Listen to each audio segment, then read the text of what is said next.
Derivatives trading involves substantial risk of loss and is not suitable for all investors. Past performance is not necessarily indicative of future results. So stressful. When the world's on fire. Good God. I can't look at this, guys. Like, my strategy is you buy it and you hope that you got a good spot. Yeah, but we all think you're crazy. You don't fight this. No way. The markets are freaking out and you don't think that anything is wrong? Come back tomorrow and I'll lose it all. Should be fun. Good morning. Hold on. I'm not quite ready.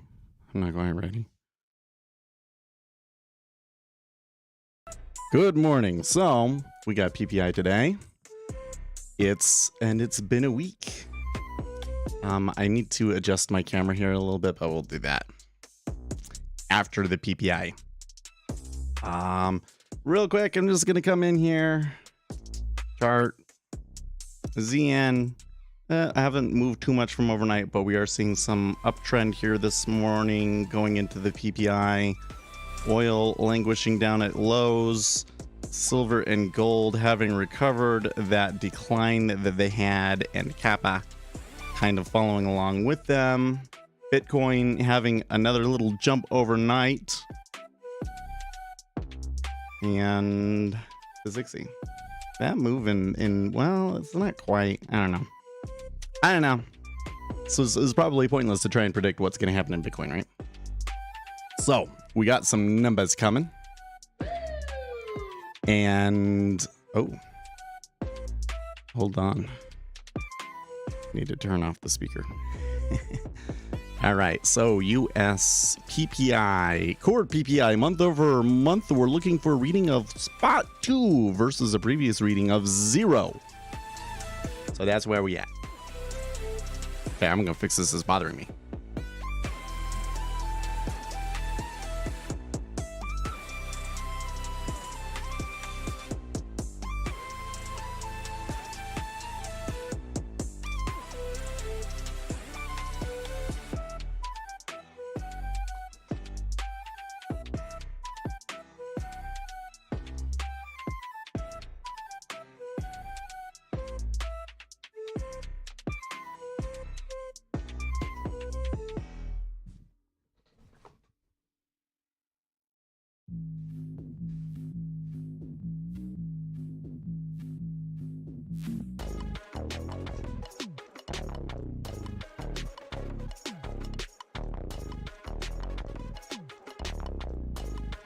There we go.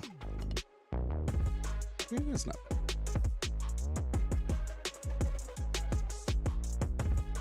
That's a little better. Am I centered? Yeah, we're good.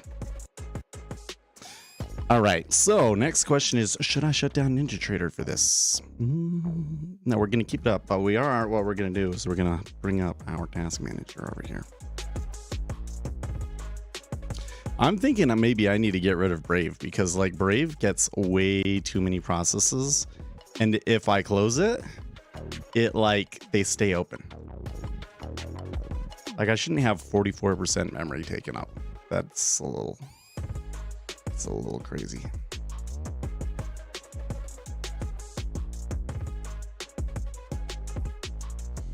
We'll see if there's liquidity to do anything.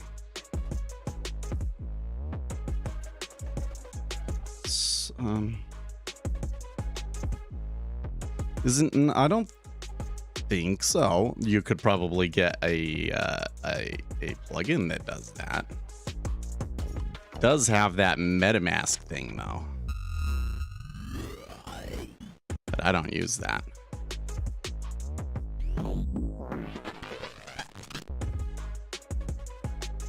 I don't know. The overnight action looks pretty dull to me, Kyle. Slight uptrend. I mean, I can't tell what the volume has been like just off of that, but well, they've definitely pulled. All right, here we go.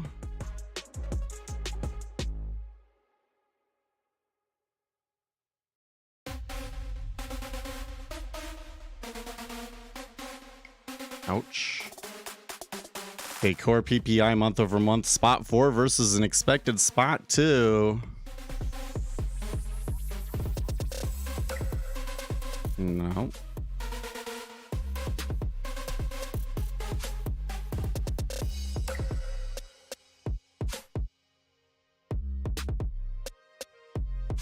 Can't duplicate that error.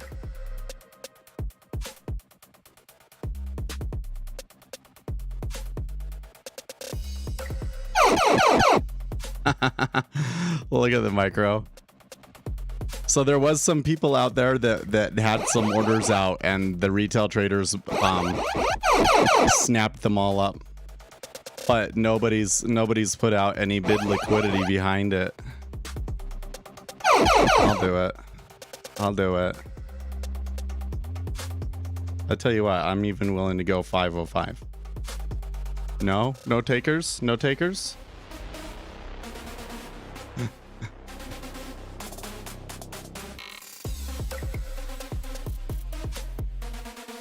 Three, 5, 4.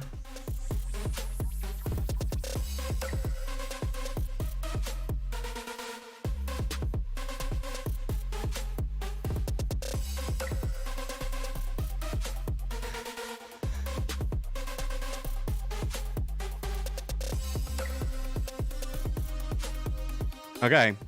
Well, is what it is. Did that move surprise you?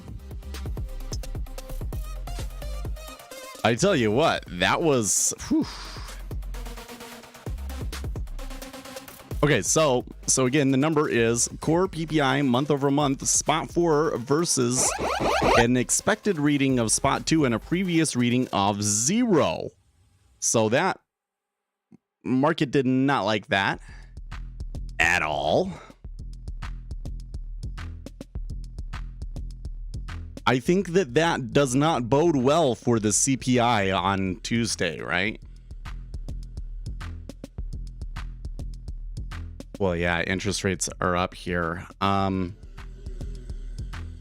It's really, so this is going to pull back, of course, but like really think about it.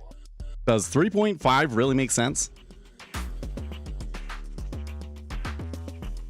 Why is Task Manager up? We're just checking my CPU to make sure that our system is all fine, because we have had some times where we had a big news event and it seemed like the system freezed up.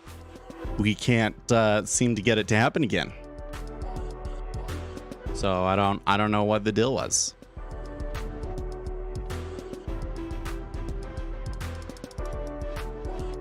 Tuesday is gonna be good. Tuesday, Wednesday, yeah. Let's not say good. It's gonna be crazy. It's gonna be crazy, right?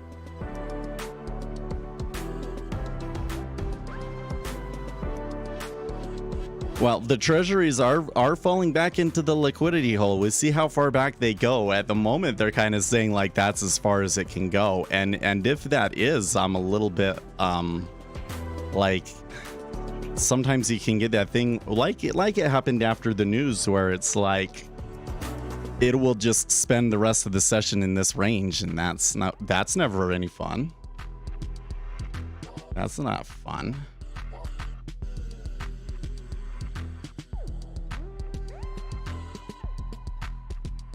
Usually the market does not respond as much to the PPI, but usually the PPI is released afterwards. So the CPI was the first data point, or sorry, PPI, first data point to come out. Huge reaction to it. Huge reaction to it. Okay, well, since it looks like everything is pretty fine, was some SSD activity. So maybe the reason it happened was because I was low on disk.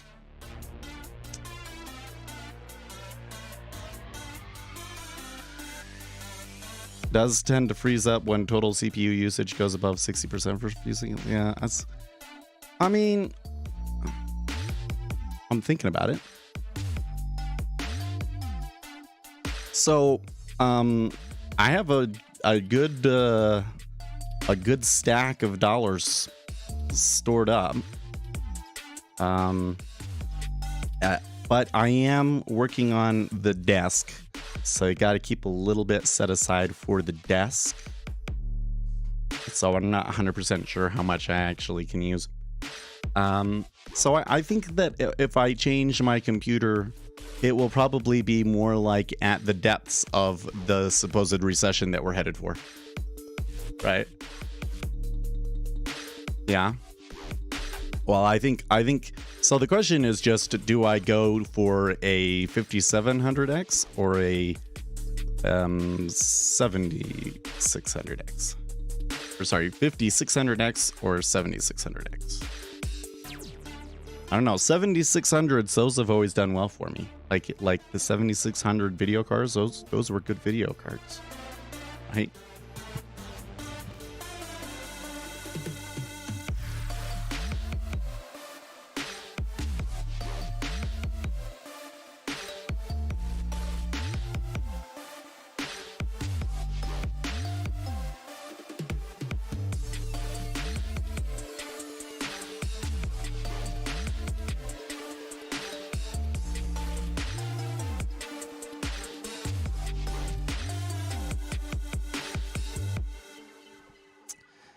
Well,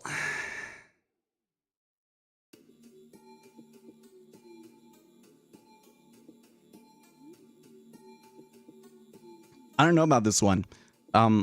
It's not as heavy as it usually is. This, a lot of these times it's been like they just slam back down to the low really, really easily. Not seeing that so far. They're kind of climbing through here. Even though the volume is to the downside, the bids are holding. So, I kind of wonder, what could they recover the open? Possibly. Does look a little slippery still. Putin, we will think about oil output cuts. Oil looks like they're rising on that, up $1. I've never heard people complaining about the 1700X freezing like that. I've never had problems in other applications. And in fact, it really was just like that one time. And I would say, I think that there's been a couple of other news times where maybe I saw something like that. But I was never able to prove if it was like my machine or the data or what. But it doesn't appear to be a huge deal. I've been looking at it like 2-3 times now. Seems like I'm not able to duplicate the issues, so.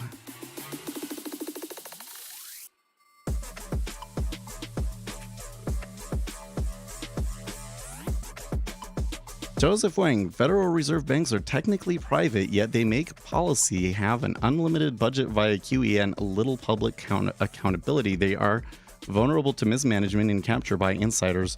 Reform is very much needed. But how would you reform it? What okay, let's respond. Let's respond to him.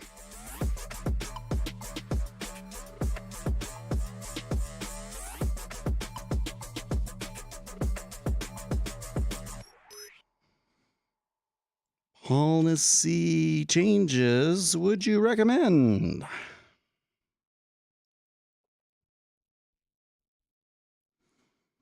I mean, I think I can, for the sake of argument, go along with them and say that they could be vulnerable to mismanagement and capture, but the first question would be in which ways have they been captured already, and two, what reforms would you recommend?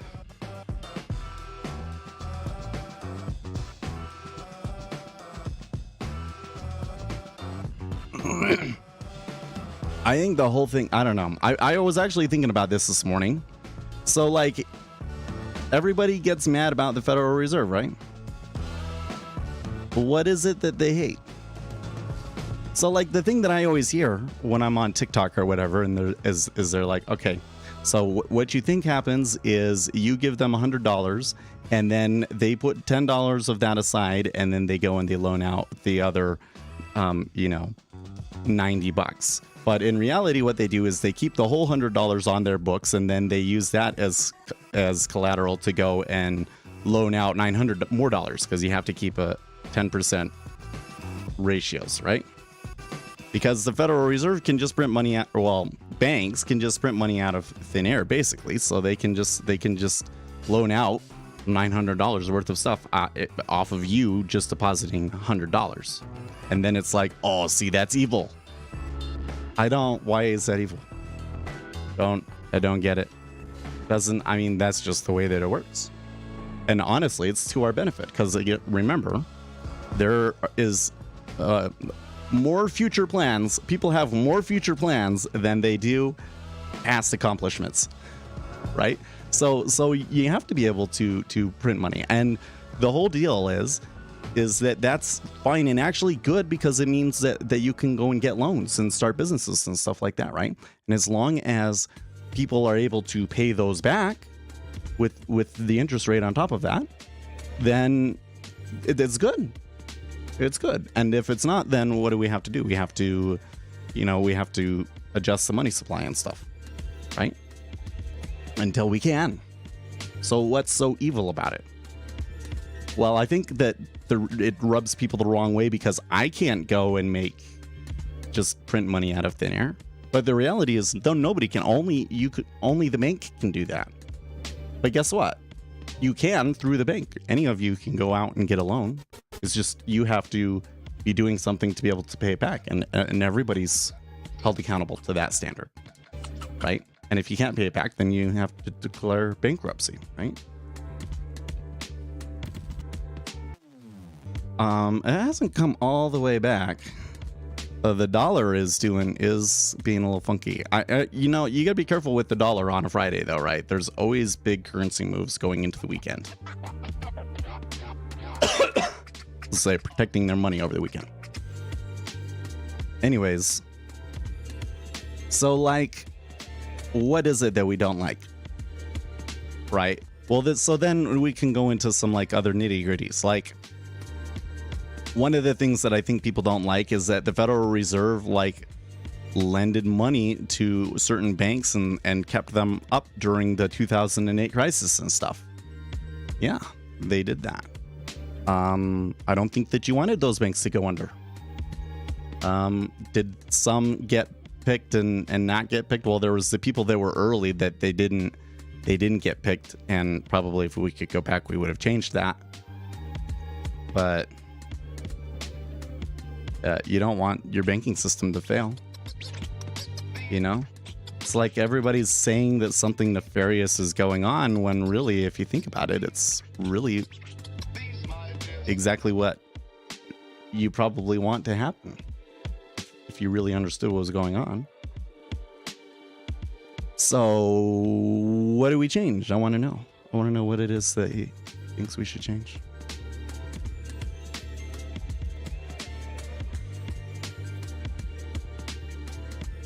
My sense at the Federal Reserve Bank of New York was that power was largely held by a group of lifers that got there via tenure. They held the power and could never be removed, so basically owned the bank. When you own something, the temptation is to run it to the benefit of you and your friends. Sure. They should totally arrest same.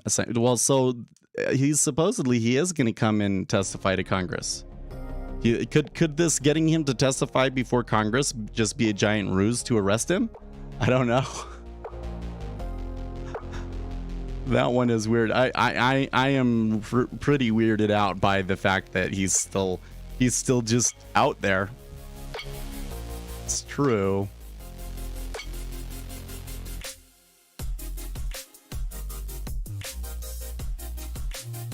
So did these micros just go way too far? Because I'm surprised to see them at 3.515 and 10. That doesn't make sense. I guess the 30-year came back a lot more than the 10-year did, didn't it? Look at that. We got a pretty massive flattener going on.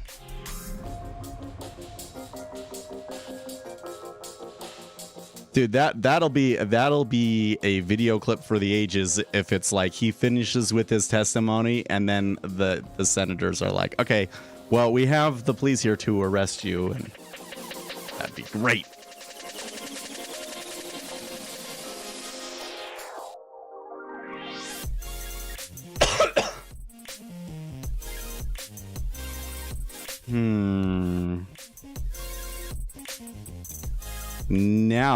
Now those treasuries are, no, I was about to say they're starting to head towards the low. They made a few ticks in that direction, let's say. Micro's still a little wide. I don't think even if I had orders sitting out here, like at 351, probably wouldn't have gotten filled.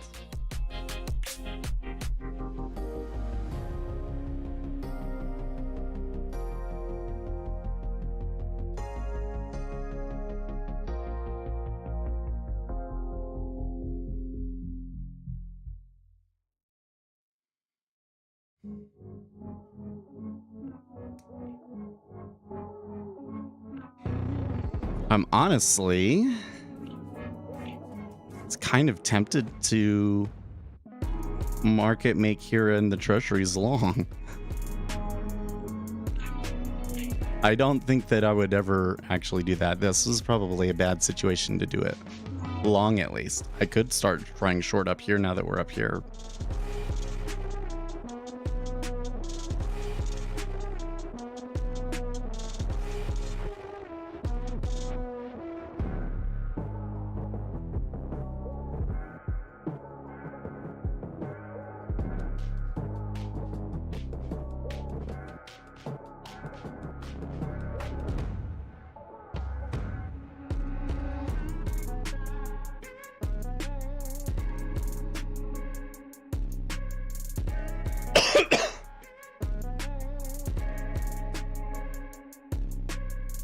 Have you been doing not anything new, but I certainly know a lot about it.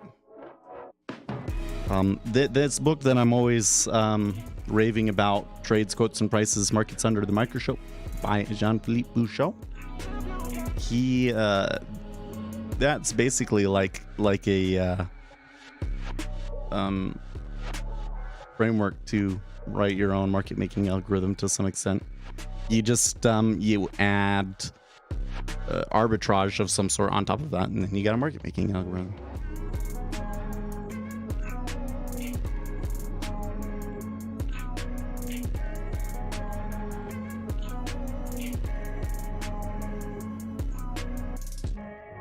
There was this yesterday on Reddit. Somebody was asking about chop days, and I'm like, yeah, don't trade them, because it's just random chop. You can't win that one. Well, I mean, you can win that one, but you probably have to take on excessive risk and other things that you don't want to do. And somebody said, no, that's not true. No market action is random. Just because you don't know how to trade it doesn't mean that other people can. And so I responded to him like, actually, no, that's not true. Some market action really is truly random. Like some of those market makers are just like straight up flipping a coin and deciding where their bidder offer is going to be because of that. And because of that, we end up getting a move, right? It is entirely random. Not all orders have informational content behind them. And he did not like that. Like when I said not all orders have informational content behind them, it was like language he had never heard before. And he responded in a way that like demonstrated his own ignorance. And I mourn for the average retail trader, because the information that they need, it's out there. They just don't want to hear it. They don't want to hear it.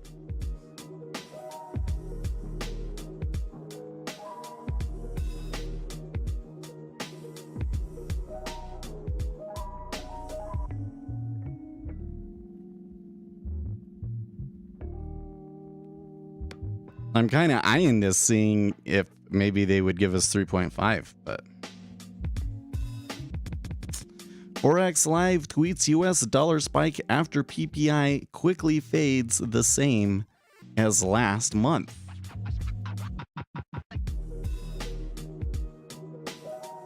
It seems to me that we are kind of in a long gamma market that means that price is probably more likely to retrace. Although Spoo's got an awfully long journey if that's what they're going to do.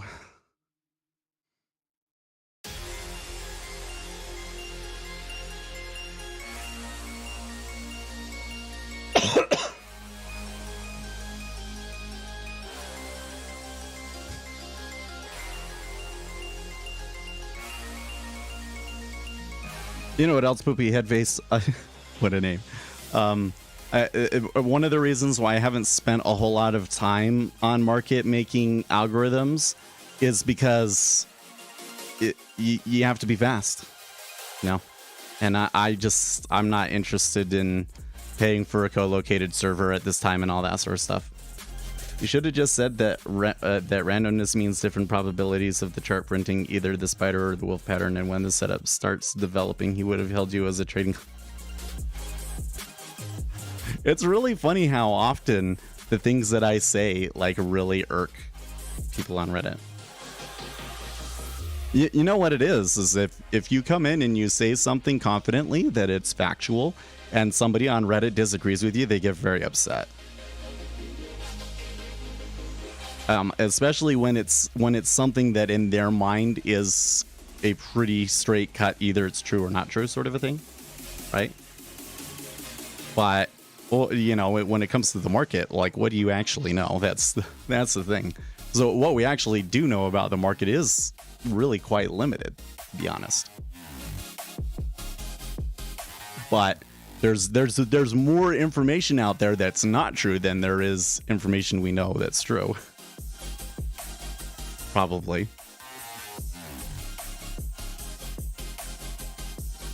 So the whole thing. I think this is a good example of the main issue that we've had on the internet, which is that it doesn't require very much effort to put false information out. Anybody can put information out, and if it appeals to people's sensibility, the crowd just runs with it and totally believes it. You heard of Avalanda Stoikov model?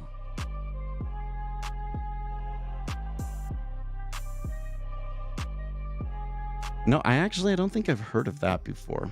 So what do we call it? Like the co-integrated arbitrage kind of side of things is kind of where I haven't read a lot of papers on that yet. Because kind of I kind of have taken the approach of I want to be an informed trader. So the things that I've learned and that I've taught on this channel and focus on primarily have been more about the edges that you can gain through execution, right? So like this is where Almgren Chris and how they execute and all of that sort of a thing kind of becomes useful because, well, one, if you're big enough, at least you can try to use it. But two, since you know how the big guys execute, you can kind of see it as it happens and kind of use that to your advantage to make your decisions, assuming that you have something that you know what's going to happen. You know, the arbitrage thing is kind of like, I don't know if that really interests me or not.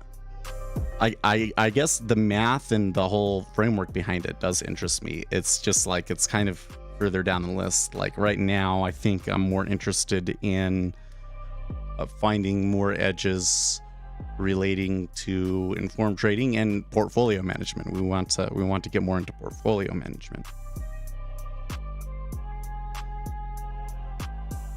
So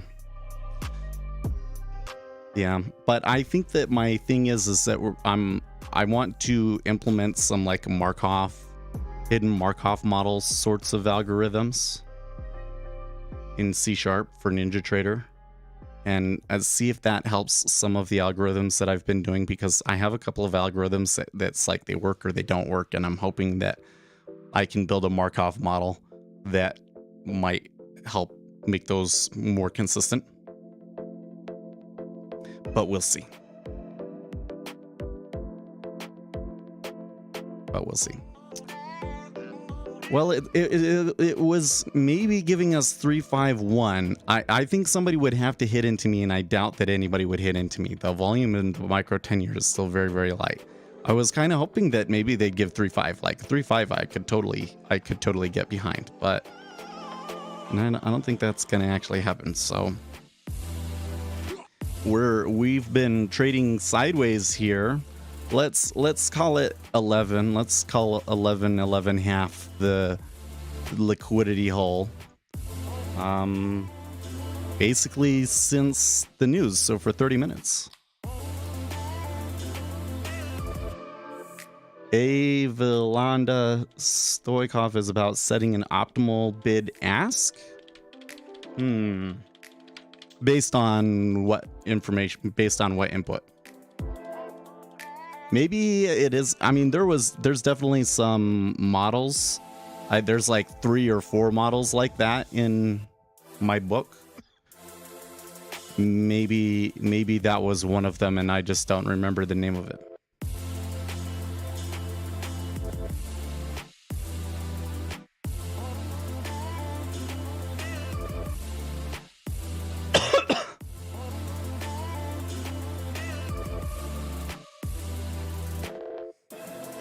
So maybe it's that one at the very end. There's this one that they have at the very end that is like, how is it that market making is able to be profitable? Because is it really? And you know, there was a couple little bits that kind of suggested that maybe it actually isn't, and that they're just getting lucky. But then this other model explained it, and maybe that's this other model. Jim Iorio, remember the inflation was intentional. Your buying power is being stolen to bail out debtors. They told us they were going to do it. Then they did it. No. I don't remember them telling us they were going to do it. Was it intentional? I can't read minds. It seems awfully fishy to me that policymakers would not realize that this would be the result, but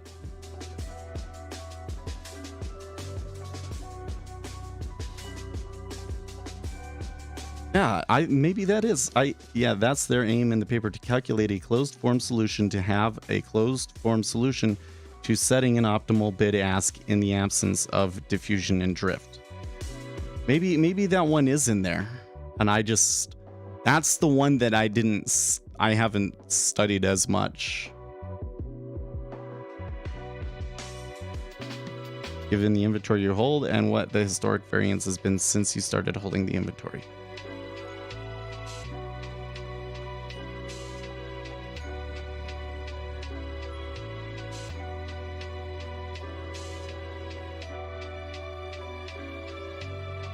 It's one of the only few ones that talks about your subjectivity. That's interesting. That must be that one. Let's go get the book.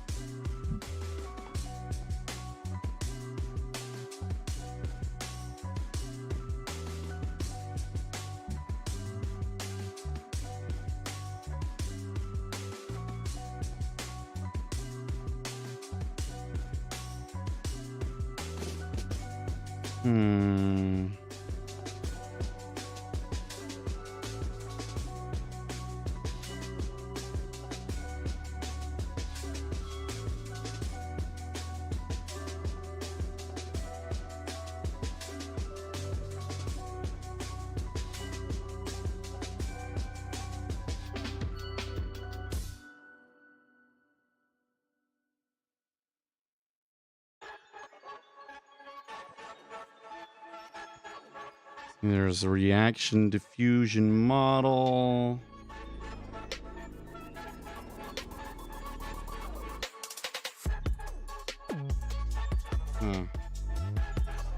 No, maybe this one is a step beyond.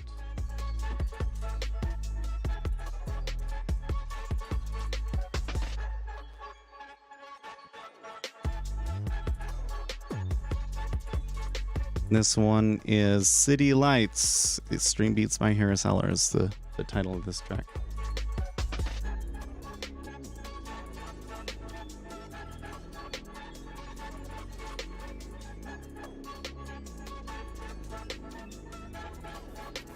Sounds like I got some weekend reading.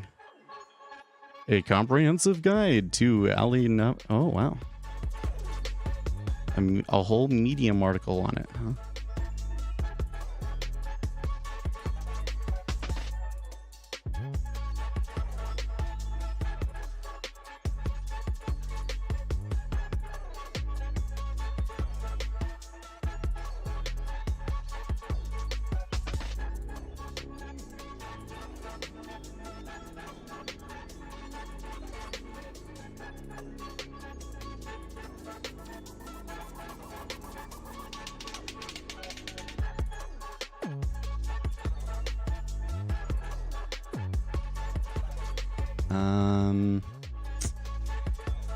It's interesting. This one is popular enough that it's the actual paper is not actually coming up.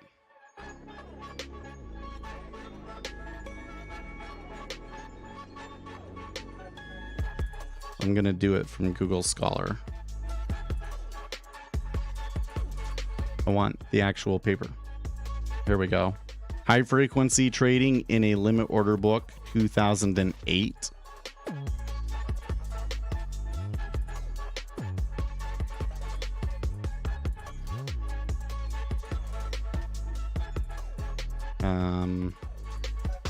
This one's not letting me download it.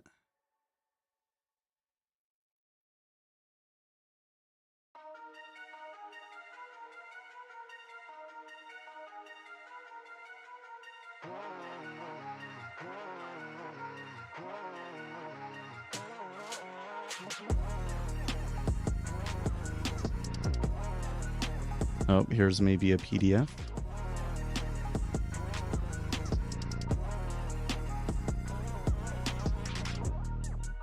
Oh, this is a short. It's only 8 pages. Maybe that's why it's so popular.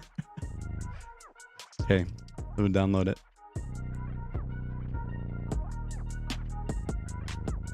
Where's my...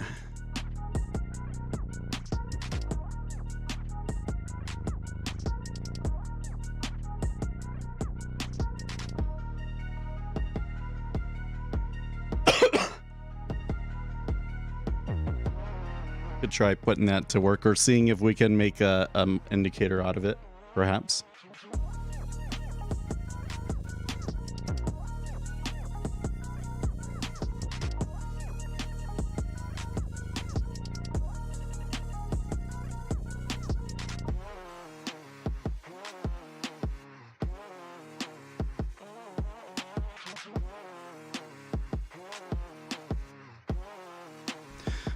But to the comment, I imagine amount of inventory in this market maker strategy has some information content. I mean, that's the whole kind of big question, right? Is when you sit and you look at a certain amount of flow, how much informational content is actually behind it, and can you determine how much there actually is? And so a lot of it is kind of determining thresholds to where there must be something going on, and you don't want to be acquiring inventory in that direction, right? And what threshold? I mean, that's kind of like where this all started with Albert Kyle's model in 1985, right? He's trying to determine what's that threshold that where there's informed trading going on and I need to adjust it. Well, not threshold, but you know, how do I account for the possibility of informed trading out there, right? And so given that, the approach that we take is we've just got to do everything that we can to know all as much informational content as we can and be the ones that are in the know, so that if there is some informed trading out there, we'll just already know and can front run it, right?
Oh, no, no, no, no, actually. 8 pages is just perfect.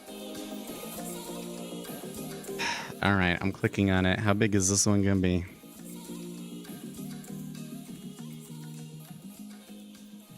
Mathematical modeling for market making and related problems of financial liquidity. A song of assets and traders. These people. Wait, who is it? It's a French guy, Philippe Bergault. And it's in French. Great. Oh, it's not in French. It's in English. But the dude, it's always. I'm telling you, man. It's in English. Yeah, it's just the thanks part was French. 200 pages. Wow.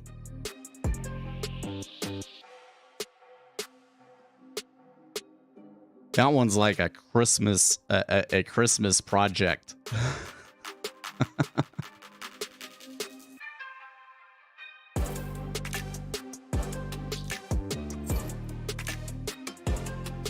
No, give me a portfolio one.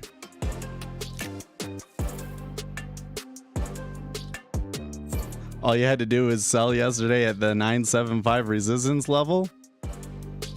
Sometimes.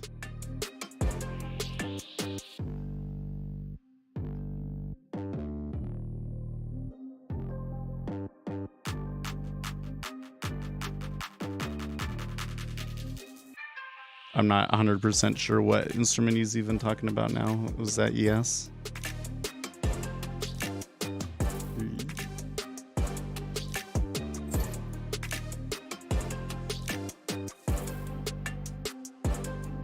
So the funny thing about it, man, is that like I understand why people are the way they are, man.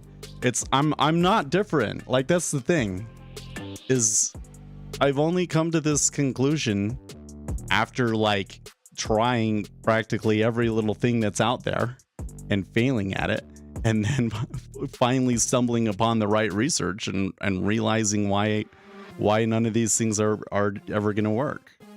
Right? Like it's not just like it's not just like they don't work. It's like the way that the markets act, the way that the market is actually structured kind of means that those things are never going to work very well, you know?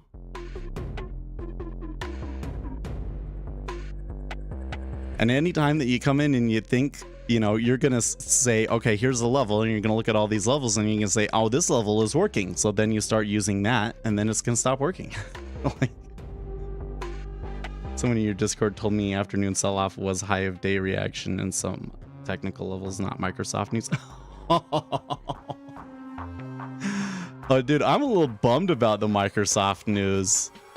Okay, so for those of you that don't know what he's talking about, Microsoft was trying to buy Activision Blizzard, which was frankly kind of like a mercy killing. Because basically everybody hates the CEO of Activision Blizzard and they just want to let him go. And because Activision Blizzard has just been down in the dumps and it's just getting worse and worse with what they put out. And so Microsoft decided that they would do it. And then the antitrust people said, nope, can't do it.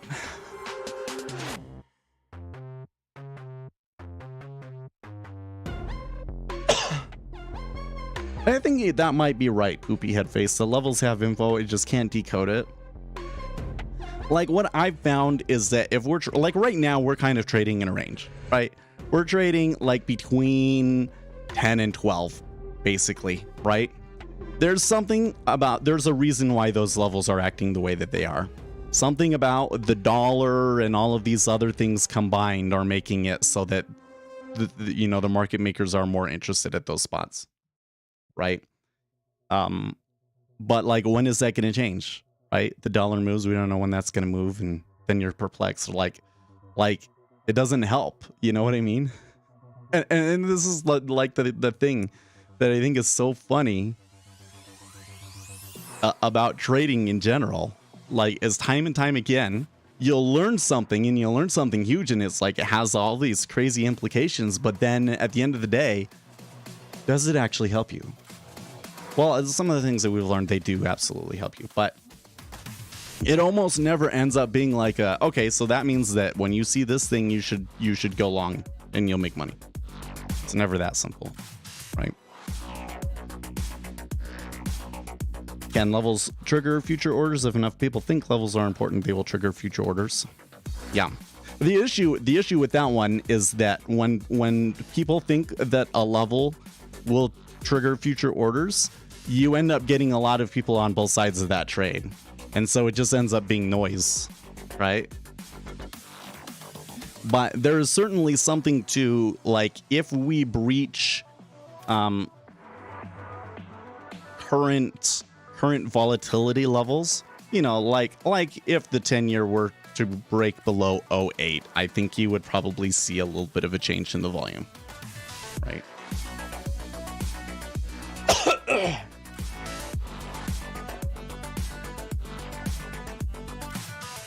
Not noise, but being priced in. The priced in thing is I think the more interesting one, right? Because I think the reality is that markets do try to price things in, but the structure of the market prevents it from working that way. Like, that's the curious thing, right? Is that markets, we've all been taught the markets are supposed to be efficient and a discounting mechanism and all of this sort of thing. And so we all try and act in accordance with that, right? But it doesn't actually end up turning out that way because of the order book, right? So it really is like this utopian idea that is completely destroyed by our mortal fallibility, the limit order book, the structure of the market itself, the very rules of the game. Well, there's 0.8. I must say, it's just sell all the way here.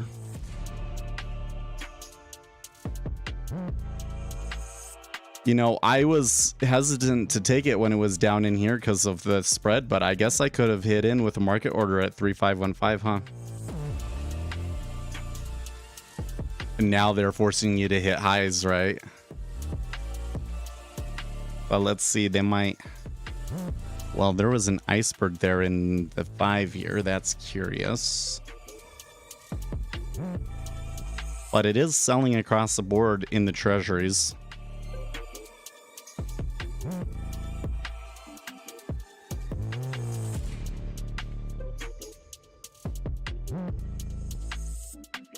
At this point, it looks likely that they'll push a new low, but the question is, how far will they go?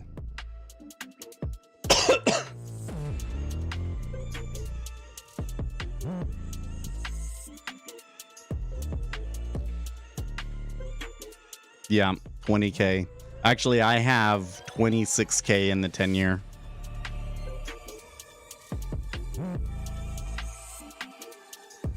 Here's a okay. What's the difference between an uninformed large order and an informed small order?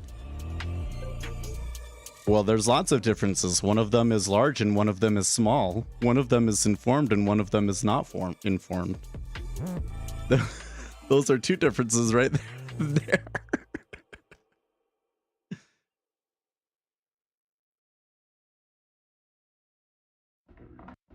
I guess the thing would be is that an order being informed or not does not necessarily change its impact.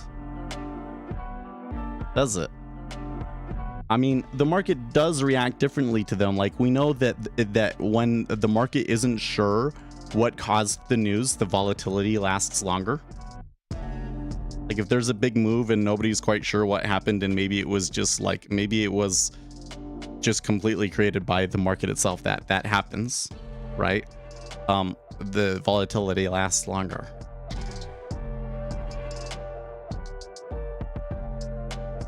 No, an uninformed large order could be like somebody rebalancing their portfolio at the end of the month, right? In terms of market effect. Yeah, so generally speaking, an informed order does not necessarily have more impact than an uninformed order.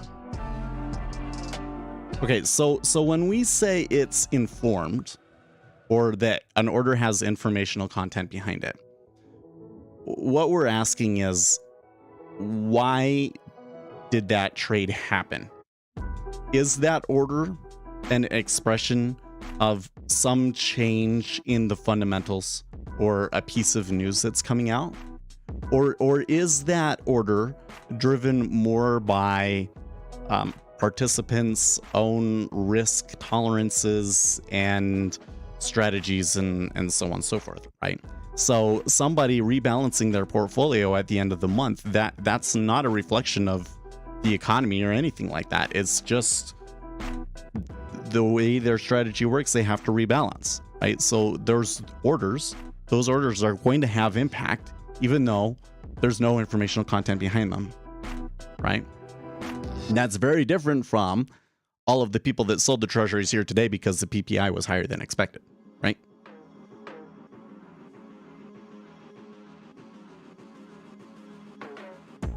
We don't compete with that type of trader? Well, we do, though. Well, I wouldn't necessarily say compete, but like the whole thing is that guy is huge. Like from the information that we have, those are like some of the biggest participants in the market, and they can move the markets a lot, very, very far away from fundamental price, right? And if you are savvy enough to be able to predict that guy is going to come in and he's going to buy a ton, you can make money off of that. Those institutional flows are great flow to ride. He's just hitting the market. Well, yeah, he is hitting the market, but he's going to move the market. He's going to move the market. Like, that's the thing. All orders have impact regardless of whether or not they have informational content behind them, right? The traditional view of things would have been like that the market is reflective of all fundamental information. So if somebody comes in and buys a ton of something for just randomly, that maybe that moves the market, but then the market is going to come right back down to that price, because to the correct fundamental price, because you know all of the market participants calculate what the correct fundamental price is, and yeah, right. This is like the efficient market view of things, right? But what we found was like you would get a move and then it would just stay there. It'd move up. Those uninformed orders had permanent impact on price, right? So the whole thing that we're trying to do here is we're trying to predict future orders, right? There are things other than just fundamentals and news that we can actually use to predict orders, right? And that's very useful. That is a very useful insight. There are things other than fundamentals and news that we can use to predict future orders.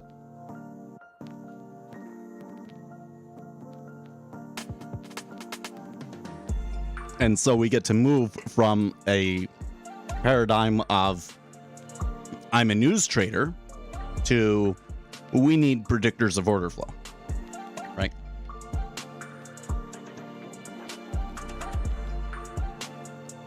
Most of the speculative trading is marginal even at an institutional level. That's probably is true.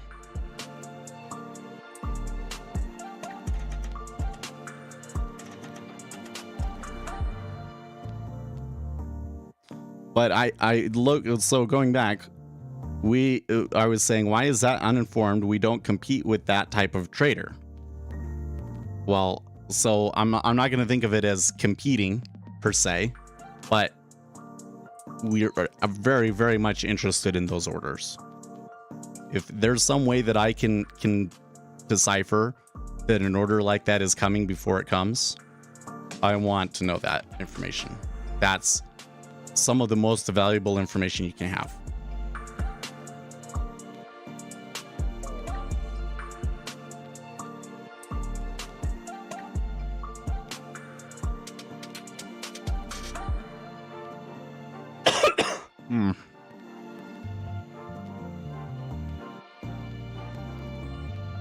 Would sophisticated arbors eventually revert the impact from large uninformed orders back to near fundamental? No, not necessarily.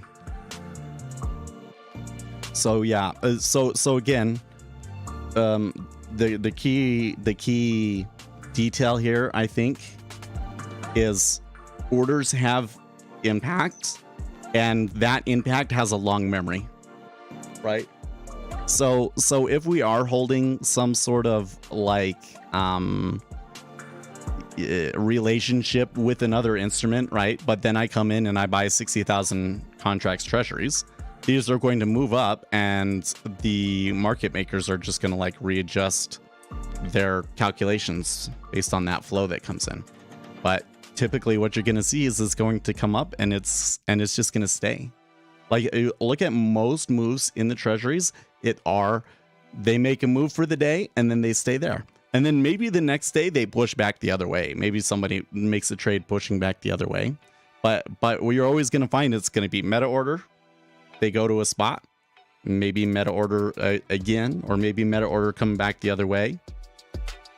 You know, but it's because these large meta orders have a lasting impact, essentially. And so yes, they can move it. That means that they will move price away from fundamental value, and it will stay away from fundamental value. Like, in order for it to come back to fundamental value, people would have to trade against it, essentially. Right? Yeah, there you go. Arbing is not about reverting the prices to a certain fundamental value or such, but about keeping two different instruments aligned, say stocks with options, futures with bonds. Yeah. Like if the dollar moves up, the treasury should move down. And if it doesn't, right? Or if this one moves more than the other one, they just kind of say, okay, well, there was a move in there. And that's why they manage their inventory. And now they adjust to the new anchoring point.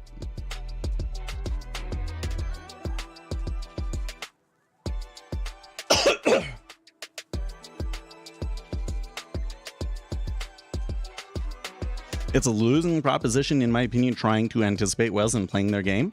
I don't think so at all. Because like, that's the thing. Is these large uninformed trades, right, are extremely price insensitive, right? They have to buy a certain amount, and they don't care what the price is. They literally don't care. They're price insensitive. That's what we mean by price insensitive, right? So if you know that it's coming, those are very, very effective trades. You have to know that it's coming though, right? How do you know that it's coming? Well, there are ways to sort that out, but you kind of have to know how the institutional strategy works, and you know, some other key pieces of information about like money that they've made that month and so forth, to be able to determine what they might do. But analysts put information about this out, and there's a pretty decent body of, you know, like these hedge funds, like Renaissance Technology, for instance. How are they making their money, right? And of course we don't really know because they won't tell us, right? But there's a pretty substantial amount of circumstantial evidence that suggests that these hedge funds are basically figuring out from flows what these large price insensitive people are going to do and front run them. That's the source of their profits. And indeed, these hedge funds, they spend a lot of money paying for proprietary order flow.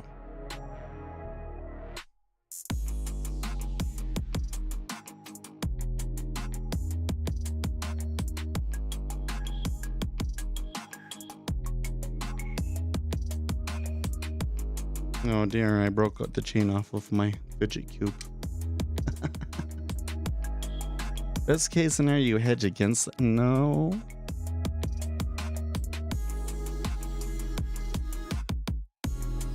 No, you can predict. You can totally predict them, Lucas. You can totally predict them. I wouldn't say you can predict them every time. You kind of need a situation where like things are really out of balance, but you can totally predict them. Like, just straight up, the treasuries tend to buy on the first and last day of the month. That is exactly the kind of flow that we're talking about. Like, it results in a very clear and discernible change on those days when all of those primary dealers come in and pick up inventory or hedge themselves for the month or whatever, and they buy the treasuries, and it tends to result in up days, right? Same with on the auction days, right?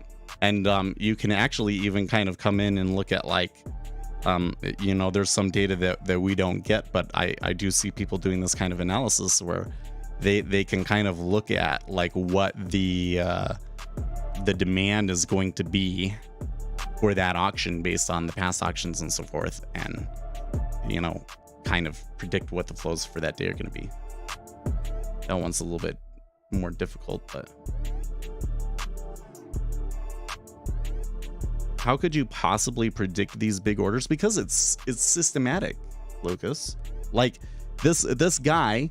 So like, let's take a more specific example, okay?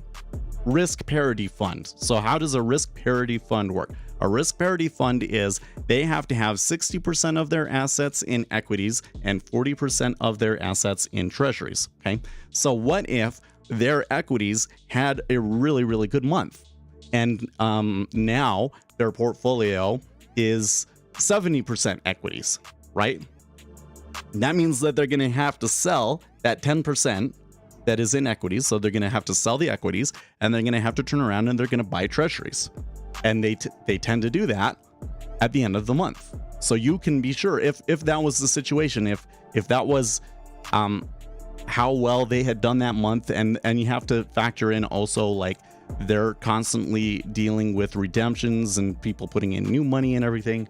But there are analysts that kind of sort all of these things out, and they can come in and they can say, because of that strategy, there is going to be X billion amount that are going to sell in equities and X billion that are going to buy in treasuries. And then you can come in on the last day of the month and you can say, well, there's this really huge imbalance, and they're going to be buying treasuries today. So all we've got to do is go in and get long.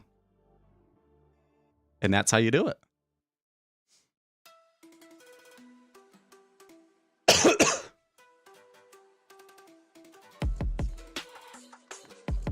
And that's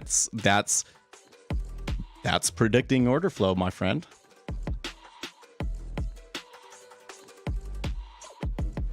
Well, yeah, you don't need to carry an overnight position to do that. You can just kind of come in and see look for one leg.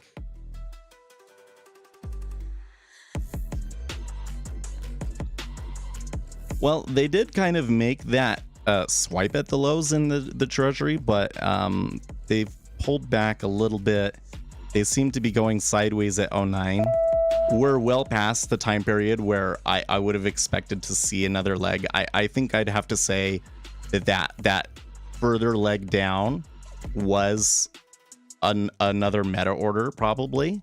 There was definitely some selling on it in the treasuries to the tune of about 20,000 contracts or so. It just didn't result in a new... Scared? What noise? Anyways, it just didn't result in new lows. So that doesn't speak very well to what opportunities we might get here in the treasuries. Especially since, you know, it is a Friday. So we do have University of Michigan and wholesale sales at 8 though. So that's going to be a big piece of data as well that we can maybe wait for.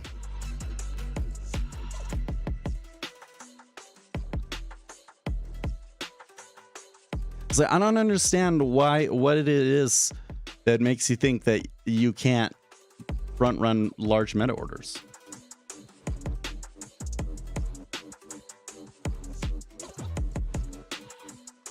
I feel like you're just putting an arbitrary limitation on yourself.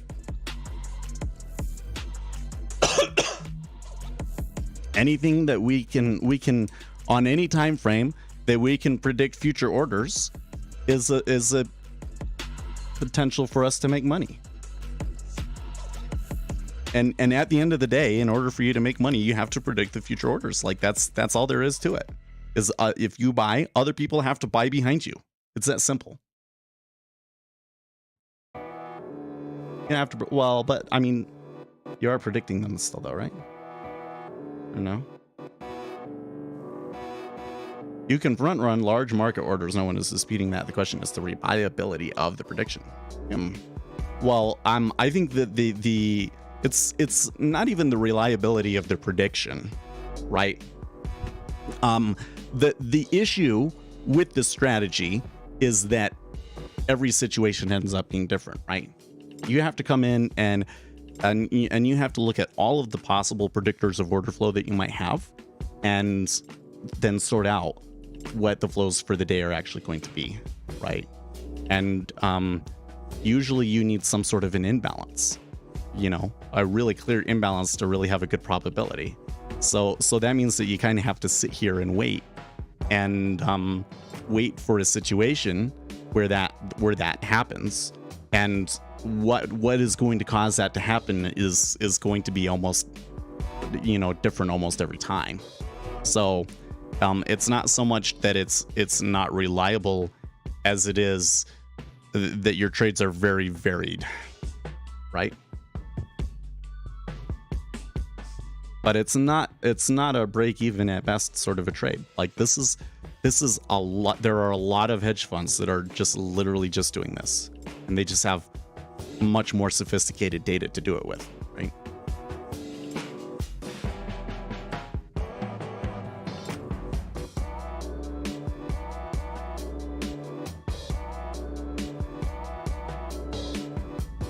Yeah, better ways to make larger money than front running larger, like what?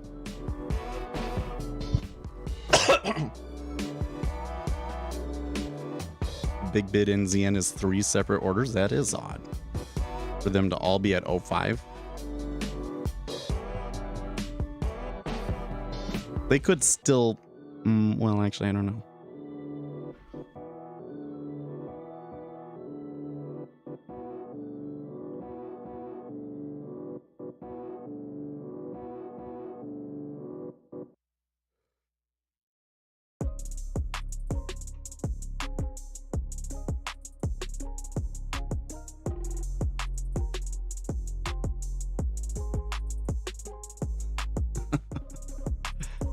You talking about that arb between the two spreads? They're price insensitive. How deep must your pockets be to be able to withstand? Well, you don't want to withstand these moves. This is the whole thing. Is like if you're doing this correctly and you're predicting the orders, it's not going to go against you. Okay.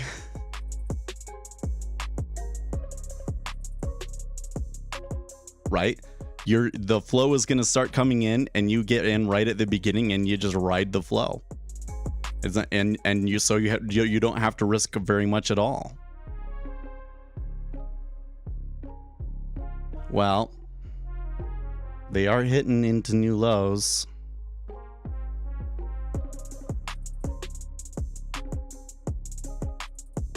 We're rebounding a little bit.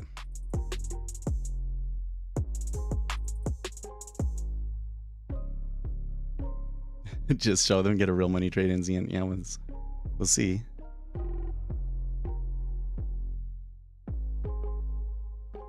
I have to say, like one of the things that really frustrates me this year is that I've had really good predictors of order flow, and the ways that I decided to play them were really kind of like, in hindsight, just really short-sighted.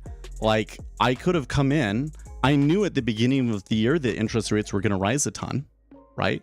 I could have come in on January 1st and just said, I want to be long interest rates, and just held long interest rates on the micro future, right? And made $2,000-$3,000 or something, right? But I didn't do that. But there it was. I had a very clear predictor of order flow. Like I knew that the market's expectation of rates was clearly out of line with what the Federal Reserve was actually going to do that year, even with what the Federal Reserve told them that they were going to do. And I just didn't do it because I was like too scared to be taking on that kind of a risk and holding it for that long and stuff.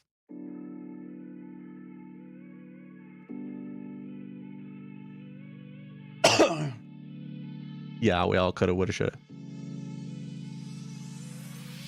But yeah, I mean, like that's the whole thing, is that there are situations where you can be given like a very, very clear edge that this is going to move like monster time, and there's the order sitting right there. You just pick somebody off and then just write it for all it's worth.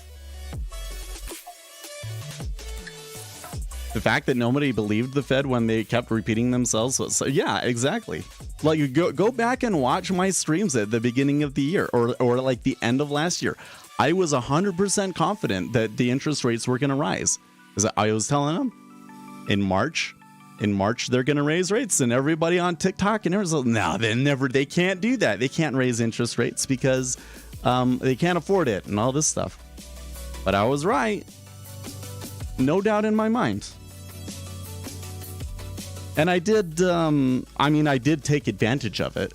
Like the way that I decided to take advantage of it was to be long banks and materials and oil. And that part did work. I didn't make nearly as much as I probably should have because I wasn't confident enough and I didn't take enough risk. And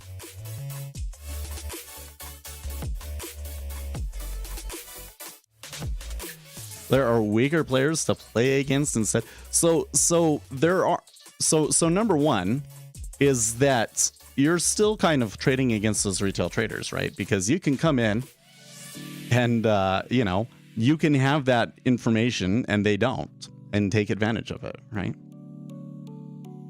And probably, there's a good chance that the person that you execute against is going to be a retail trader, right? But there's this larger issue, especially if you're going to trade in something. I think you can get away with it in the 10-year here. I don't know if it's worth much, but you can get away with it in the micro 10-year here, like some sort of an arbitrage strategy, right?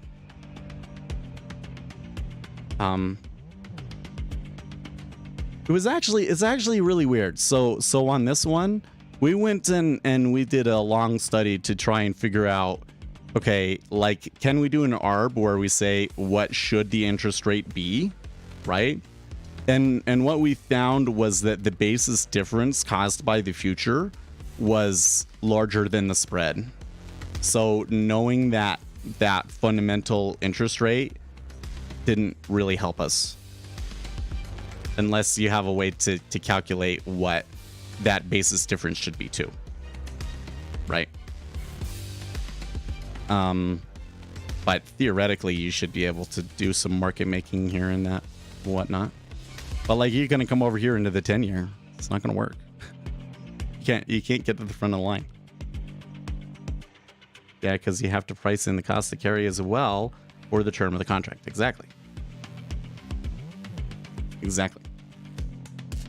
And the cost of carry ends up being like 2 basis points.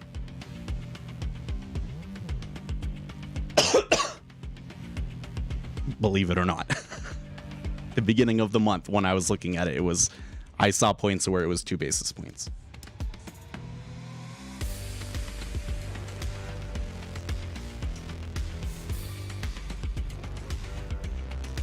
Get pro rata matched.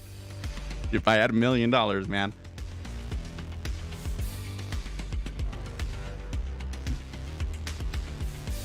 I mean, look, we could have gone short rates here. Or, I mean, we could have gone short treasuries, right? After that news, I could pretty confidently say that they were going to sell and everything. It kind of in this instance came down more to picking a price. Now at 3.55, I certainly don't feel comfortable. I was really hoping that they would give me 3.5, but yep, coulda. Well, the other issue was, I mean, now I don't have an excuse, right? At the time, I don't think it was a coulda because I wouldn't have gotten filled. I certainly wouldn't have gotten filled with a limit order, right? Now the liquidity is a little bit better and everything. But it's still an issue of picking the right price. I mean, there's no way that I would be going short rates here. But sometimes something will happen that will just stick out to me and say, yeah, okay, I can try this price. So we'll just wait and see. I don't, being afraid to lose money is a reasonable excuse, yeah. And I mean, it is a Friday.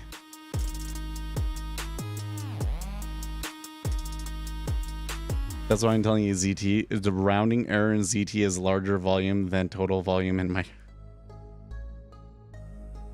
It's true.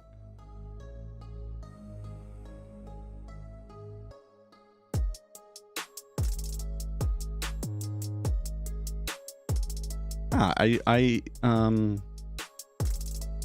don't know. You guys are talking like I'm unhappy with my strategy, but I don't see that at all. And in fact, the thing that I like the most about it is that it limits when I trade. And it's much more clear to me when I have an edge and when I don't. And I think that's the most important thing, is knowing when you actually have an edge. Yeah. So maybe I'm a little frustrated that I haven't taken a trade today. That's true. I've only taken 2 trades this week and they canceled each other out, right?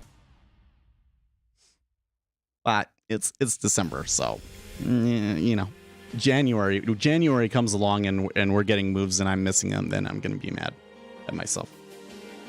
But if that happens, I think that it's gonna be Seth is too big of a pussy, right?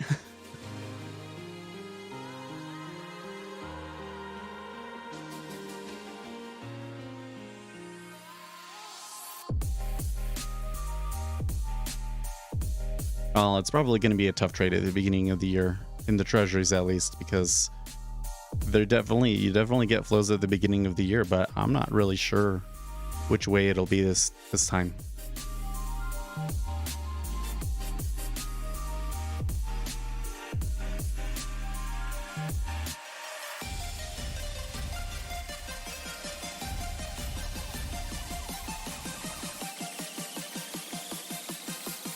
I could flip it around, because what this really is about is that Lucas thinks that a market making strategy makes more sense.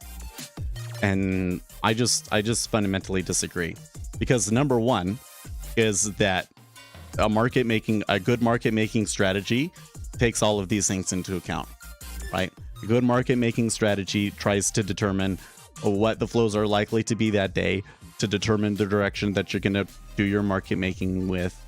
And it's going to factor in breaking news and whatever else you can and try and sort out what informational content is coming out in the market. So there's not really any difference there, right? These are all things that you should be incorporating into your market making strategy.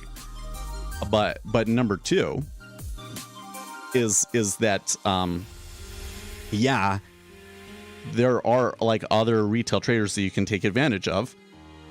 And so if you're holding limit orders out in places where you know that you're pretty safe and the retail trader, it forced the retail trader to have to pay up or down, then sure, you should theoretically be able to make money against them. That's a great way to approach it. It's just that you're not the only person doing that, right? There's a lot of competition for that.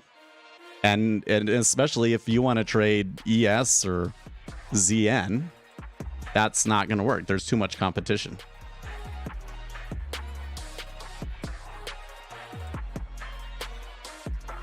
Do we have any indicator that shows cumulative liquidity and market depth imbalance We do. So my indicators of speculator set do show those sorts of things.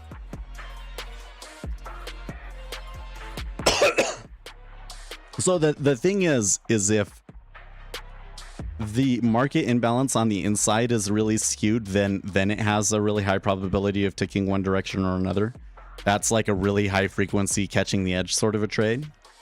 When you try and factor in like the longer term liquidity and like, you know, the next 10 prices or something like that, you will see imbalances that shift with the market, and actually give pretty good signals. It's just like the signals go through regimes. Like it'll work really, really well. Like it will go towards the imbalance for a few weeks, and then for a few weeks it will move away from the imbalance. And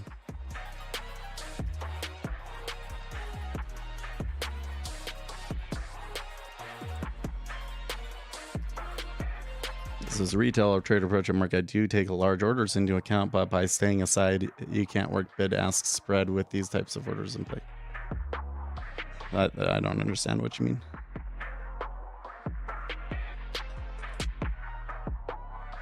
You really to do this, you really would have to be like having an order out there all the time, right? Well, almost all the time. He's in the Euro poor game.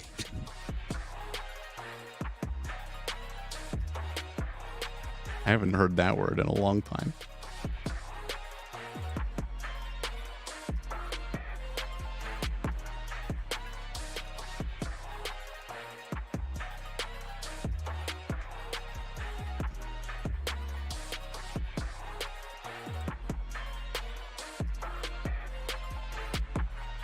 Oh, well, sure. You don't want to get involved with the icebergs and stuff. That's true. Unless you're gonna take like the one tick. Yeah.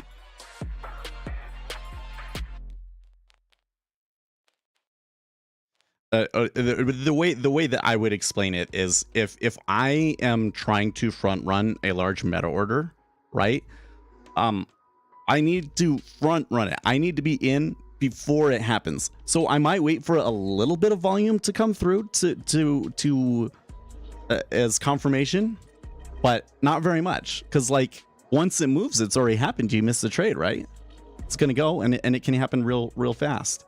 So like if I've seen a large iceberg already trade, does that mean that a move there's a large meta order and there's a move about to come? You know, especially like yesterday. Yeah, the whole reason I didn't take any trades yesterday was because there was some spoofing right at the beginning of the session. There was some spoofing and then they went the opposite direction. So I just stayed out. Ended up moving a lot, but I don't want anything to do with that. Right?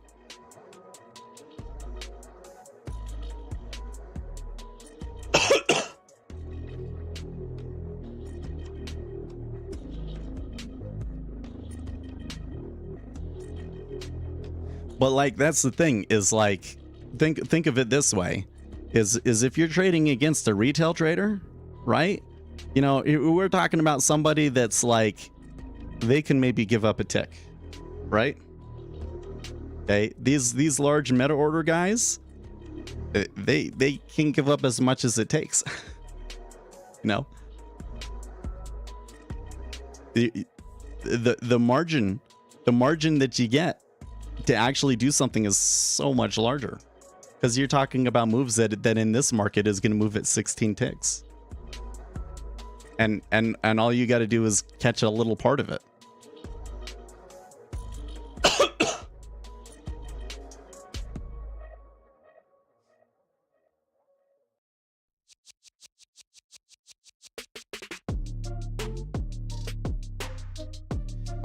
Yeah, well, so looking at ES, you were saying sneaky rip to the VWAP on ES, Andre. So we kind of have some key CTA levels, like 39.75 above us is a key CTA level, and 39.15 or so is a key level, and we're kind of stuck in the middle of that. So we may just go sideways today in ES. There might be, it might be a little constrained. Let's see. Could come down. Could come down. We'll see. Thing with retail traders is they will hit the market. As a marginal trader myself, I can take advantage of that. Yeah, but you have to compete with them, right? Versus I know the flow is going to come through here. I can take it as she goes, and if I'm correct, it will never go against me, and the flow will just come, and I can catch 10 ticks, right? I think when you're doing this sort of a thing, better if you're using a market order, to be honest. But part of that is because I'm doing it in the micros, right? Like, you notice I'm always trying to find a spot where it's like there's one guy there. I can pick him off. He thinks that it's a good price. He's putting the limit order up there. I know it's not. Pick him off. Or you know what? 5 ticks in the green. That's the way I want to play it.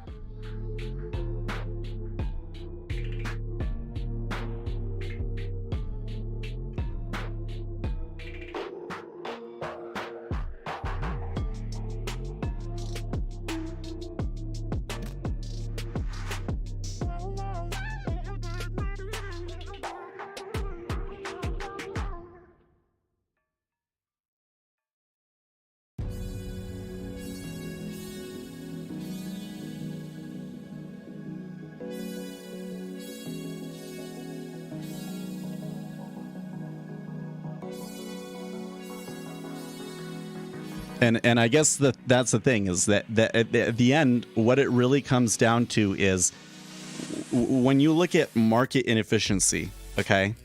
Let's just look at market inefficiency as a concept. When we say that price, you know, if there's some sort of a statistical property about the market that you can see and take advantage of to make money, that's a statistical inefficiency.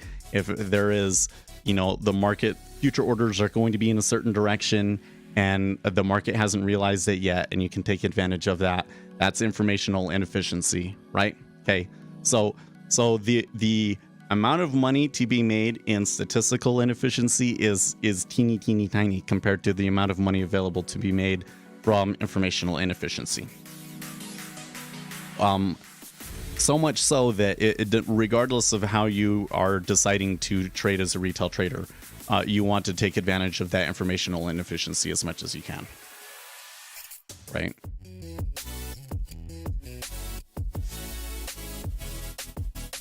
Because with as much informational inefficiency as there is out there, you don't have to win every time, right? Because there's just so much of it available out there for you to take advantage of.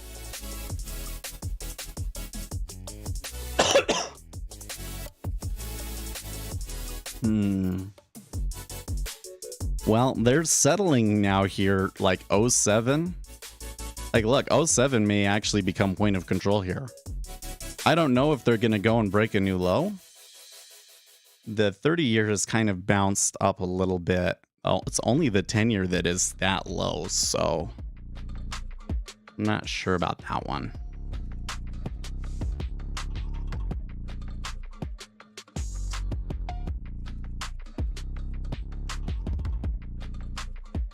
This is one of the better songs on the... Oh, no, this isn't it. Never mind. Ignore me. If it wasn't 7:55, maybe I would think about.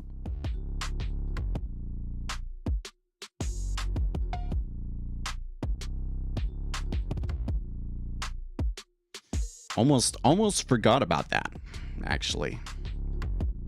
Sentiment preliminary, we're looking for 57, and then we're looking for 3% on 5-year inflation and 4.9% on 1-year inflation.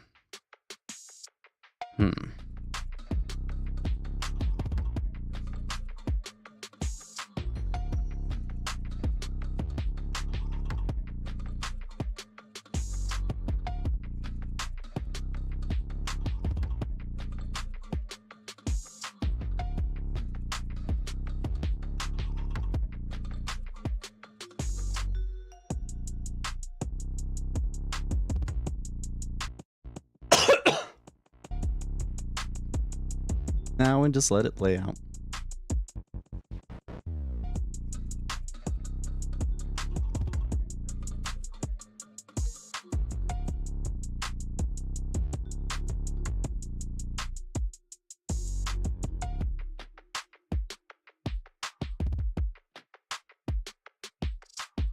No, did we get more from Fed guy here?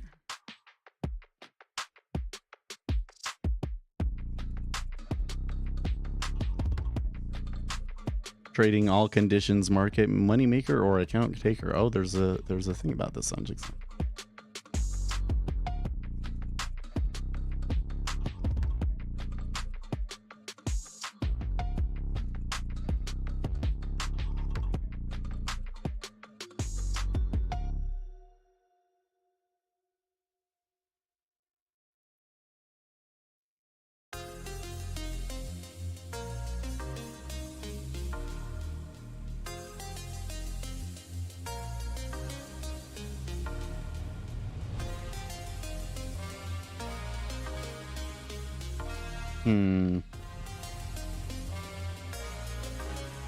This is a decent amount trading into 06 for there to be fairly significant news coming out in a few seconds, right?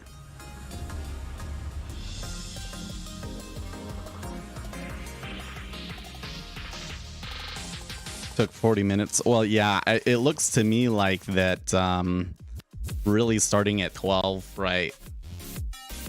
We're just in a liquidity hole, and they've just, you know, after the 45 minutes, they've just kind of been slowly pushing ever since.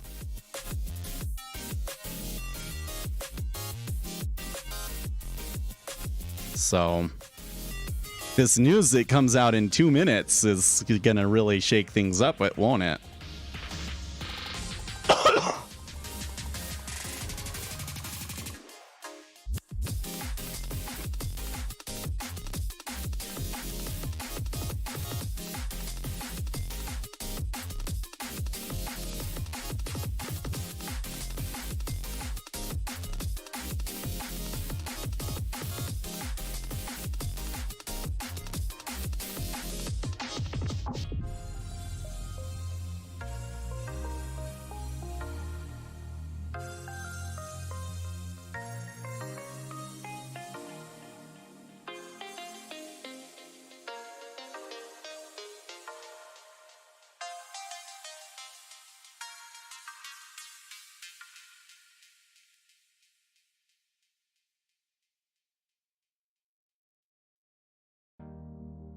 All right.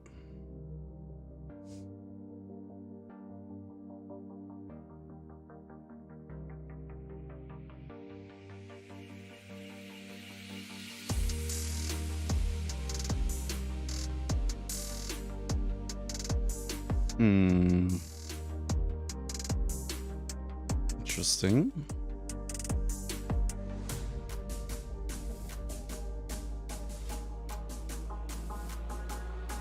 Yeah, I'm like afraid I'm gonna misclick something. Feels a little tense. They're definitely pulling for this, right? I'm kind of tempted to yellow short. Okay.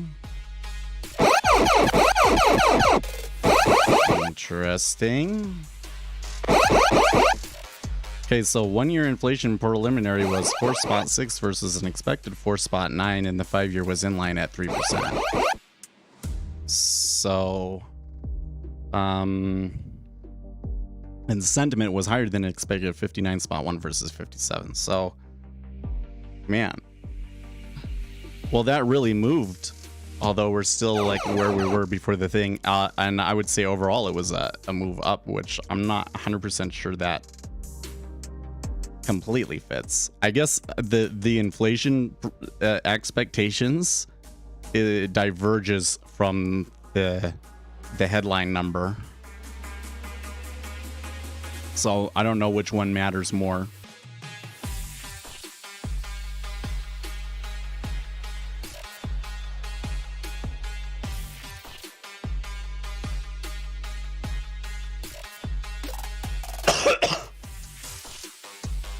Offers aren't well. Okay, that's interesting. I was saying offers aren't really holding it back, but like it went up 3 ticks and then tumbled.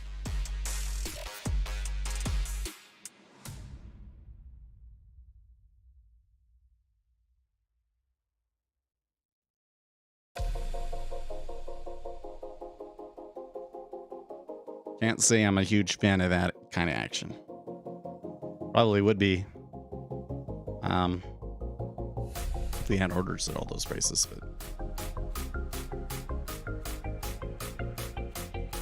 if we can get below 3,900, do you think that we're really actually going to reach that today, though? It's going to be kind of interesting because we get stuck between those two spots, but we still got. Oh, next week is options expiration, so maybe we can breach that before the options expiration and go, and or rather, maybe it does end up being relevant.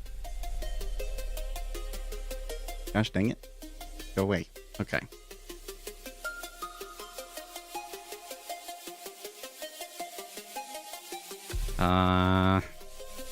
Okay. Interesting.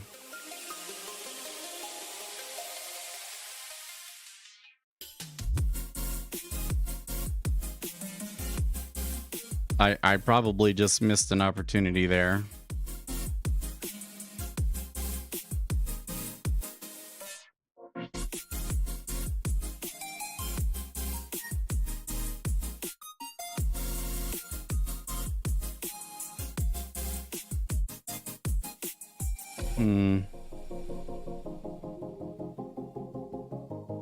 Low liquidity at 06. Uptick. Low liquidity at 06.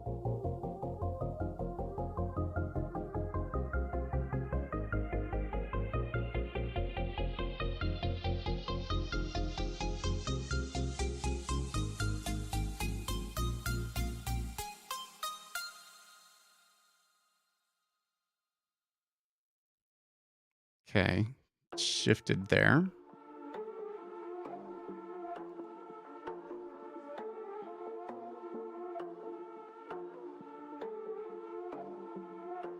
Acting a little fishy to me here.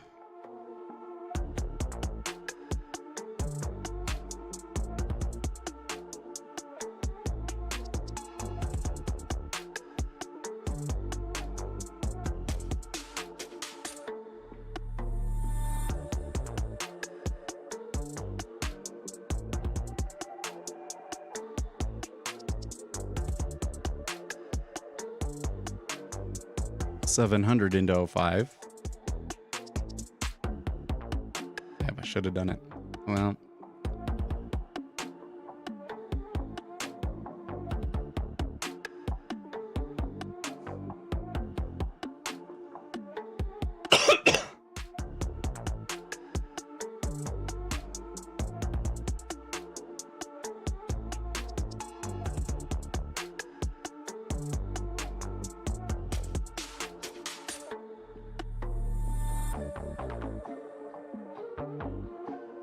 Say it's still acting a little sketchy though.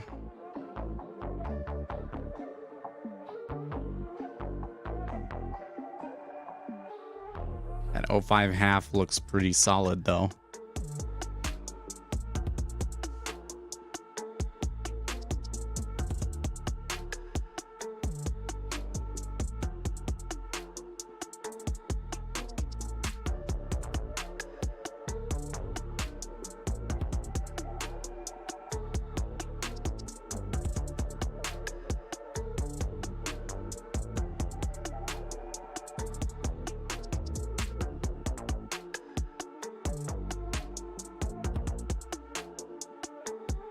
So,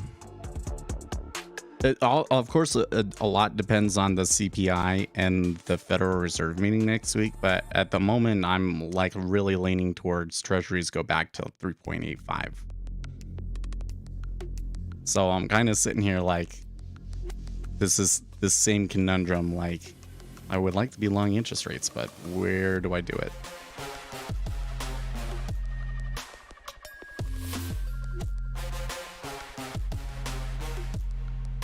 the 6J is definitely falling here.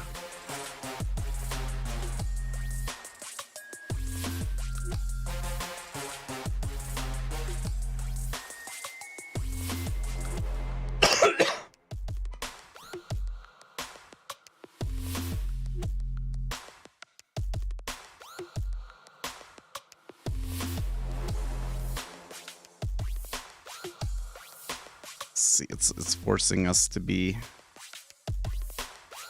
chase. They might. I would say that the way that volatility is structured right now, that the ES stands a really good chance of recovering that 39.90 level today. Yeah, probably.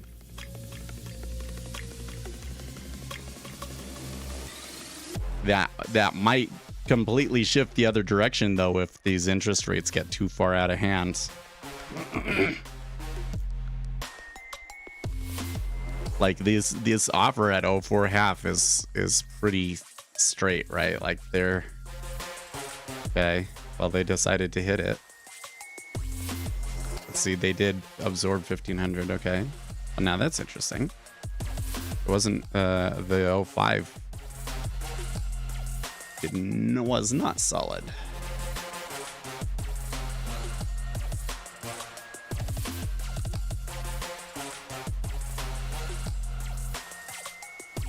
They're gonna trade a bunch here, huh?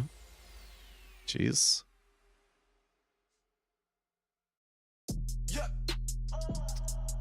Well, I should probably stay away from that.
There's been some big trades through here, but they're not coming off of the lows.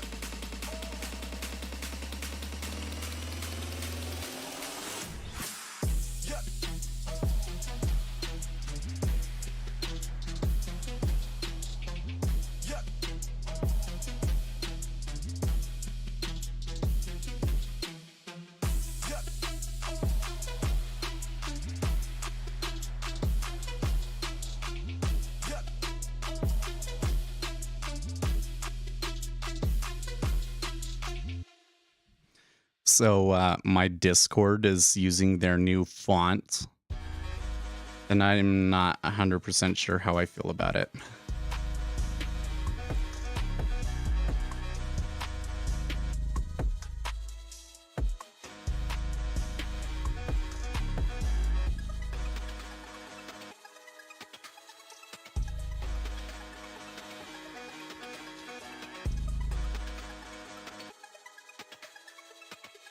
Too slow. I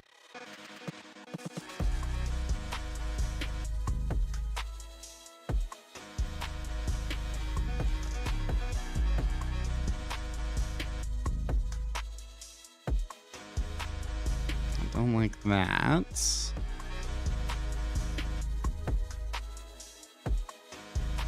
Jeez.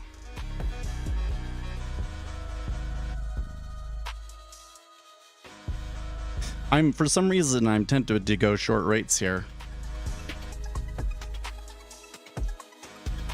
I don't think that that really makes sense.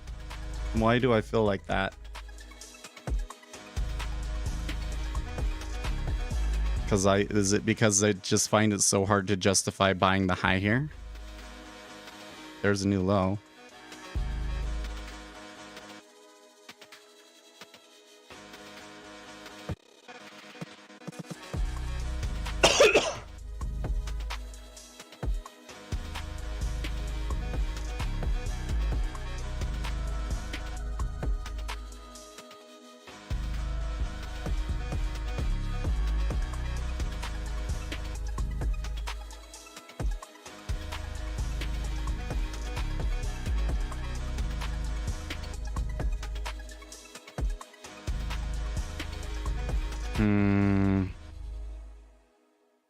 I seem to be confused.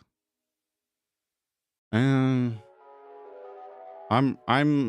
being pretty wishy-washy here today. So what I think I could have taken anywhere in here and been in, right?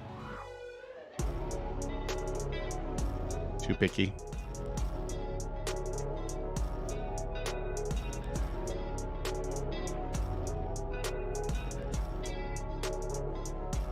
This area around 04.5 kind of makes me nervous. So that looks like a kind of a gravity point.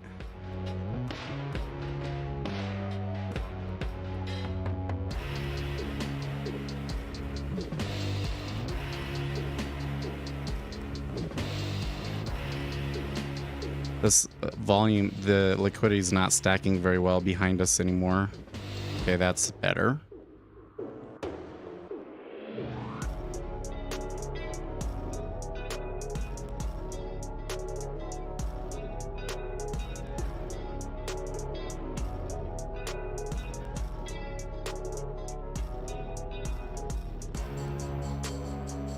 It's a lot back and forth at 03.5. Look at how much these offers are changing here.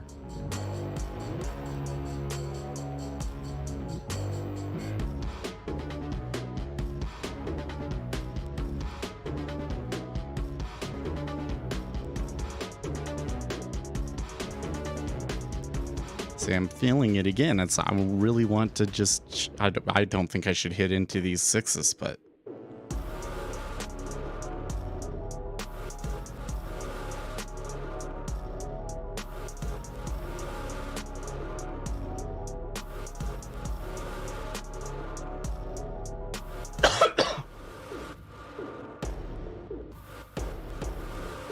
Nothing I'm seeing in the flow is telling me to go long, but for some reason I feel like I should.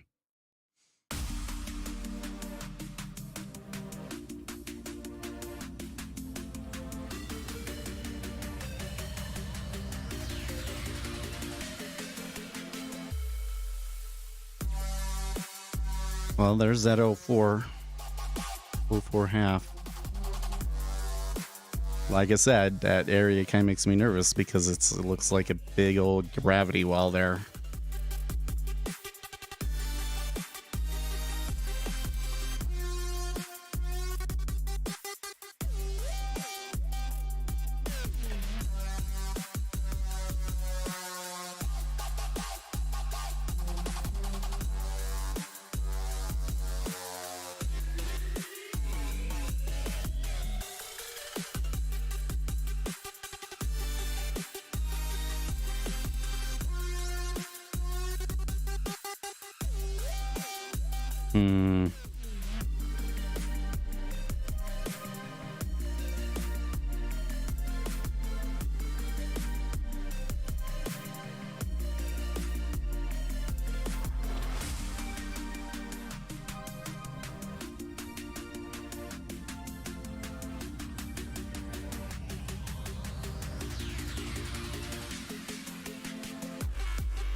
Okay.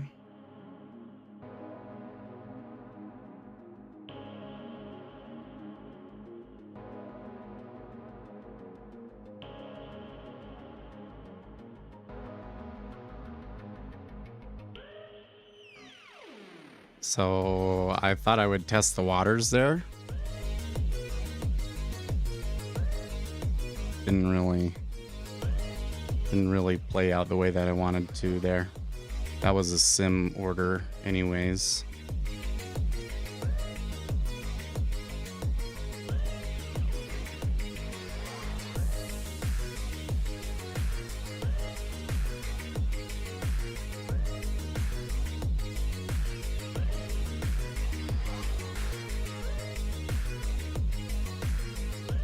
Just tip your tippy toe, yeah.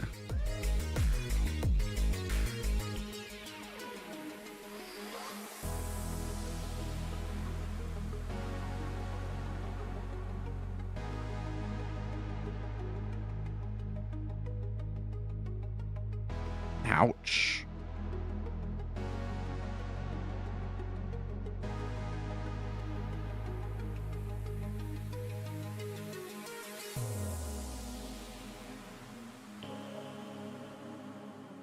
Guess it would have worked out.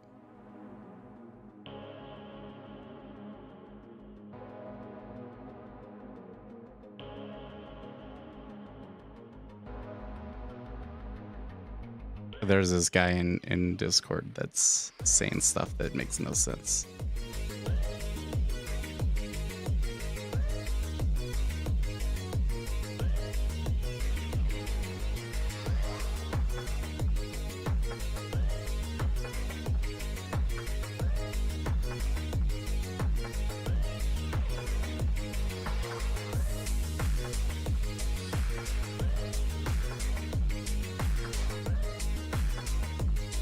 No, it's my job to keep that Discord, the quality, maintain the quality of the Discord.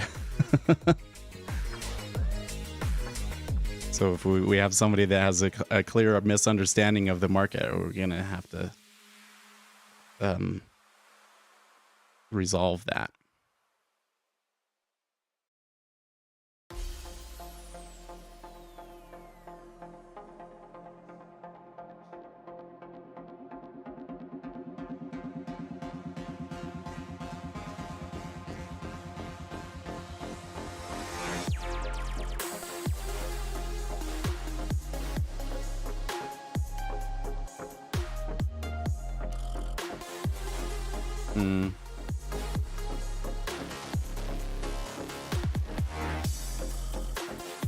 Man, they're just languishing there.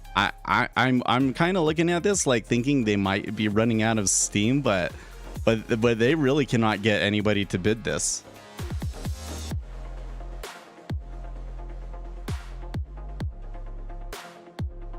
Look at that.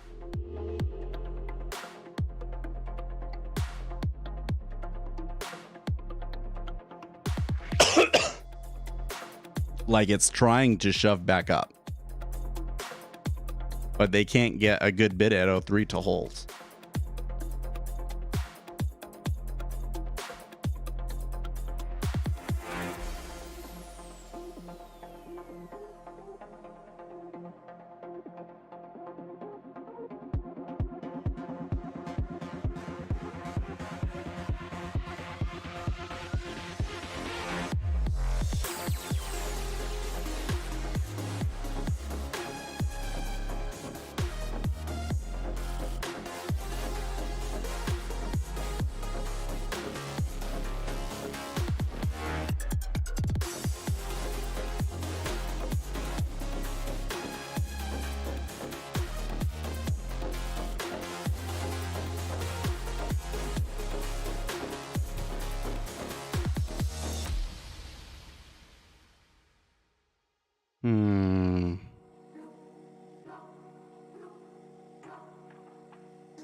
People burning hellfire? No. We're gonna come in here. You're gonna make money whether you want to or not.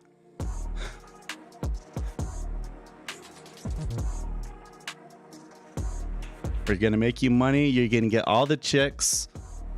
This is where this is going, friend. And if you don't want to be successful like that, then you probably shouldn't be here. You know, because it's gonna rub off on you one way or another. Okay, it was maybe a little bit better. Maybe a little bit better. That was a good point. I'm not looking at the March contract yet, am I? Okay.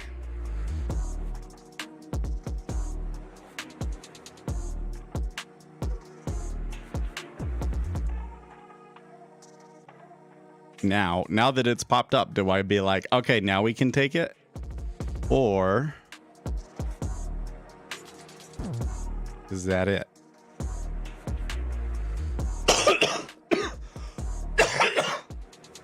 Oh, man.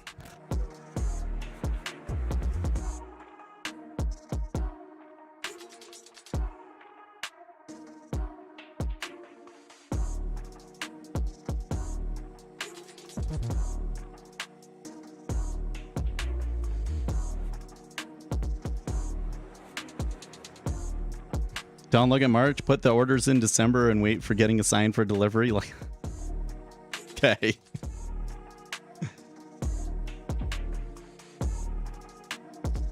If only.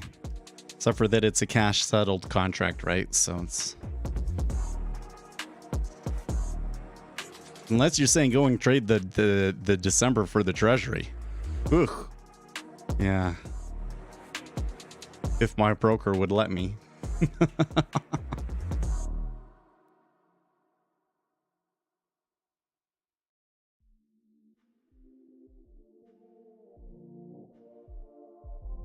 You know what? I'm looking at this. I was feeling a little tense because I wanted to take a trade, and I think I just missed it. I think my opportunity was at 355, and I was too hesitant to do it.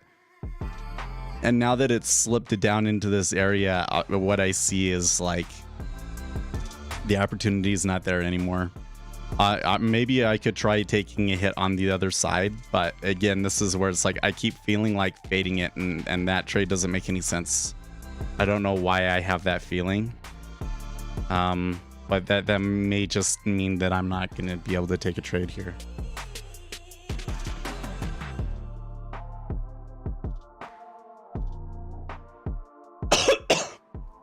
It just looks like if I get into something, like I would be stuck at 356, you know? Yeah, there was some opportunity. I really, when it was way back here at 3.51, you know, I was sitting there like, I think maybe 3.5 even number could get lucky, sort of a thing. Otherwise I didn't know what would be a good price, but you know, it was definitely worth taking a shot on the rates rising, right? So I could have done it. That was a little bit too speculative of a trade for me, but it would have worked. I'm kind of been lately like way more hesitant to trade on a Friday. So I feel like what happens is you get the big news event, and then like after that news event, the opportunities are gone. Like it hurts the liquidity too much.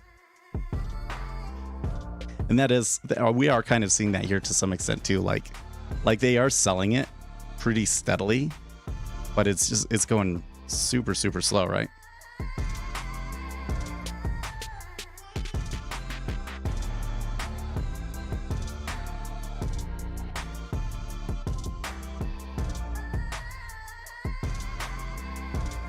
Nick Timoros, what's he said about the Michigan number?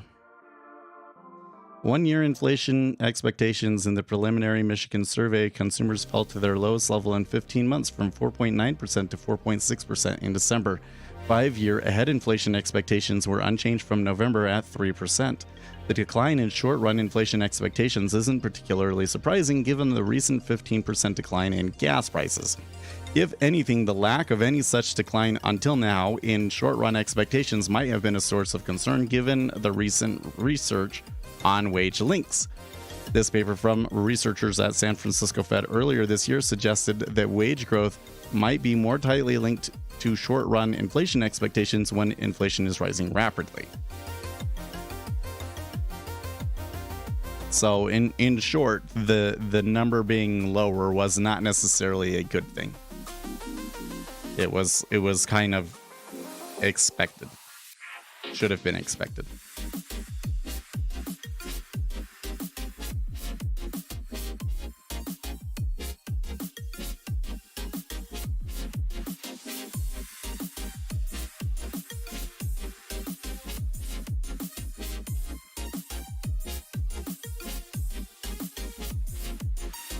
Degenerate betting time.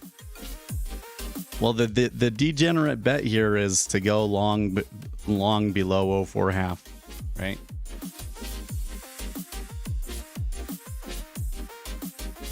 Tell you what, I'll go long here so that you guys can all go short.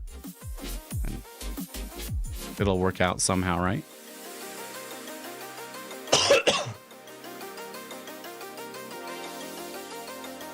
It really does look to me like they've run out of juice here. Take one for the team, yeah.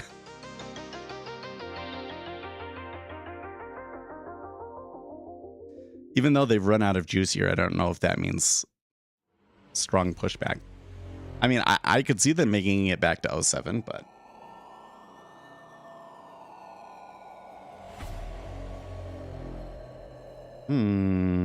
That was actually a little bit more activity there than I would have expected, and especially the 30-year starting to push down. Are we getting some steepening coming here? Bear steepener?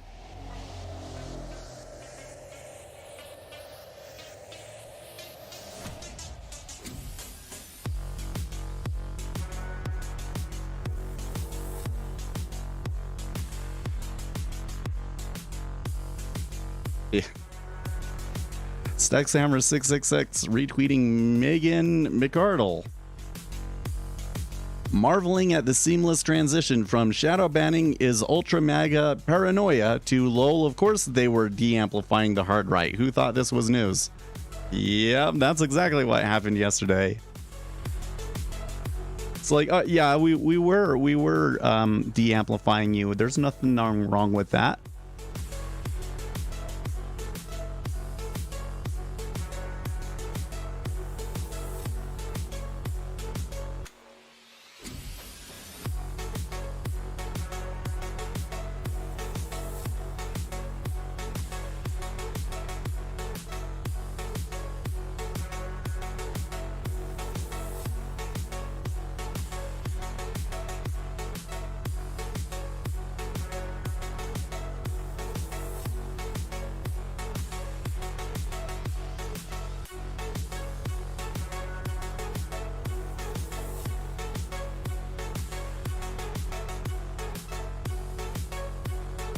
It seems like the short-term interest rate guys are always the most knowledgeable.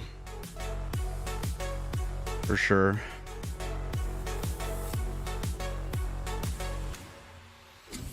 Aha. Aha. But see, look, the micro 10-year barely moved.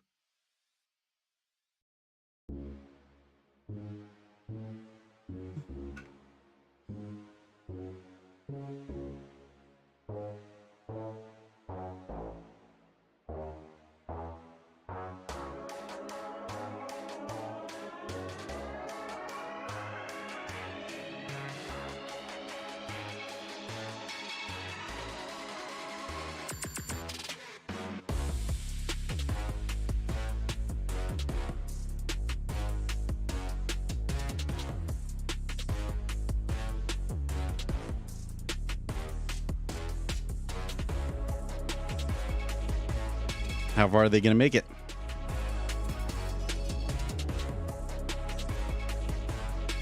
Think they'll hit 07?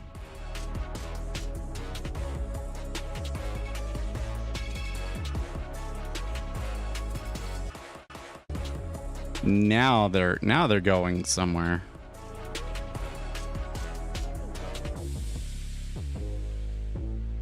Why do you think that is? Sisters don't move the whole day. Boredom makes those guys crack open books to kill time? Maybe. I mean, you do have to know a lot to even trade them anyways, right?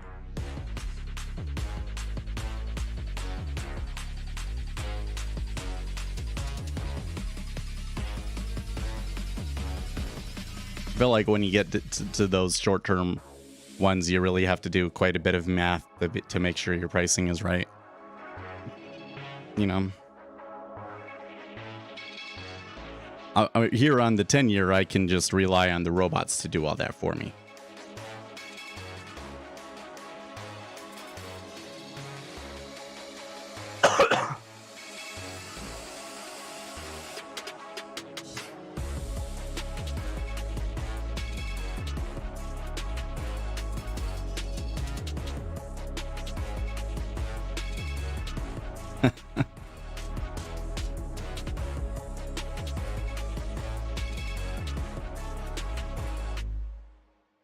JP Morgan on semis. Long-term investors should not lose sight of the multi-year track record of outperformance. At this point, we believe estimates have now been sufficiently de-risked and stocks have now stopped reacting negatively to bad news.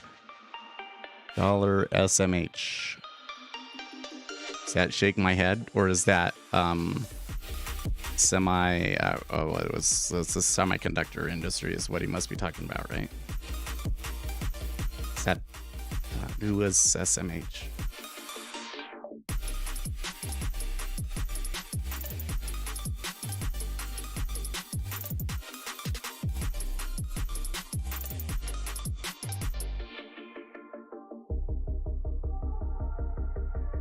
I think some of this movement down that we saw after the Michigan number was selling in the 6J. It was the dollar. Yeah, the dollar went higher. So now that the dollar is coming back, this could reverse.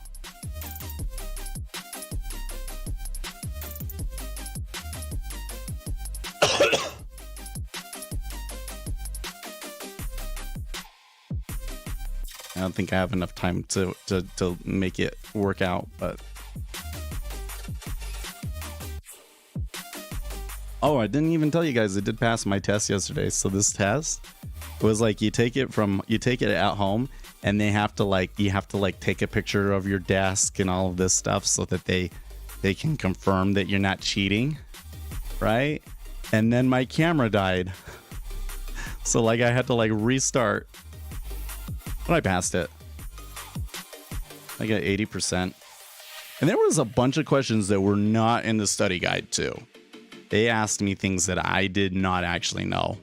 And I think that I just guessed it right. So that's out of the way. That makes me feel a lot better. So now I can focus more on that Series 65 again. And do some serious memorization this weekend.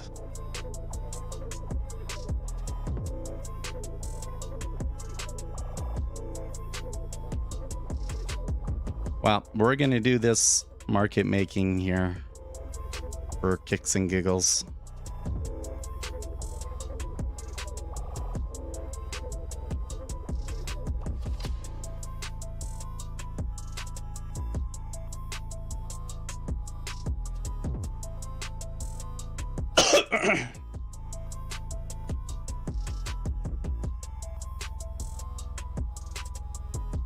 So hopefully that having that under my belt helps us at work, but we'll see.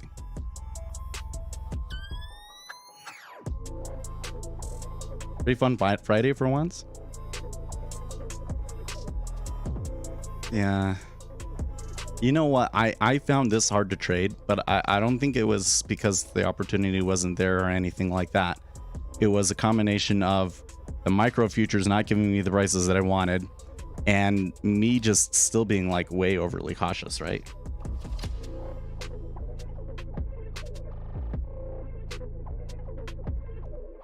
But in all honesty, that's probably what I should be doing in December anyways, right?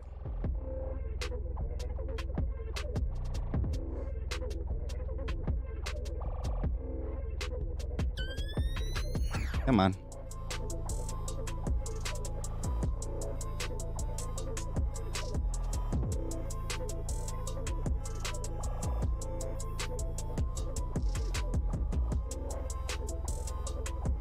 Cool. Maybe, you know, one of the things is you were talking about market making earlier, right? And I was like, well, yeah, but there's a lot of competition. But in this market, the liquidity is awfully flighty, right? So we were able to get away with that one really easily. Just because of just from the not natural oscillations. We'll see if they break out here. I'd say that bid is holding enough there at 800 that I'm interested in seeing if they get to the 07.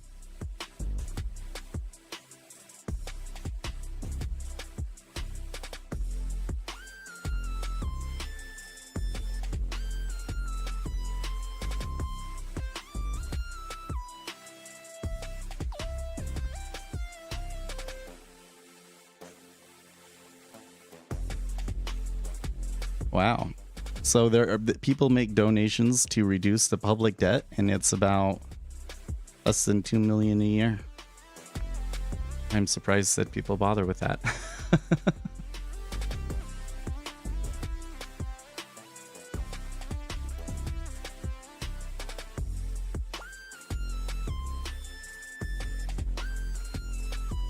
Okay. Take it off right there. Good trade, good trade.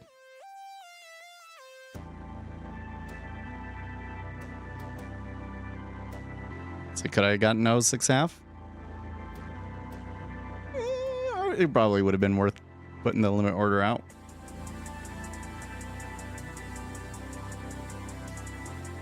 '07 is the big wild card, right?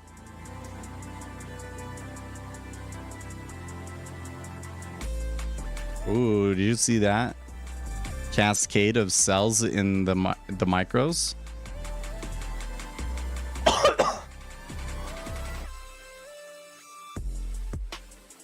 Okay, okay. The 07 is offer, and it looks like some of it shifted.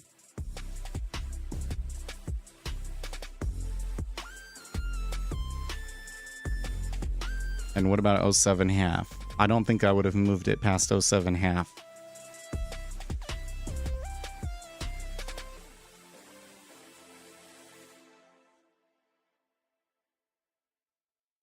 Nah, 07.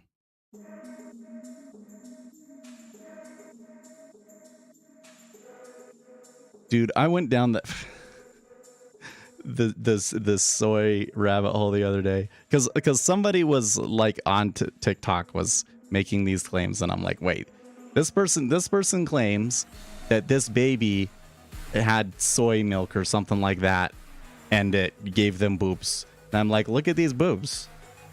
But I'm like, well, but all babies get that. Like, is that, I've never seen it like crazy like that. Is that really diet, or is this guy full of shit? So like, then I remembered that there was all this controversy about soy. So I went down the soy rabbit hole, and I don't get it. It's weird.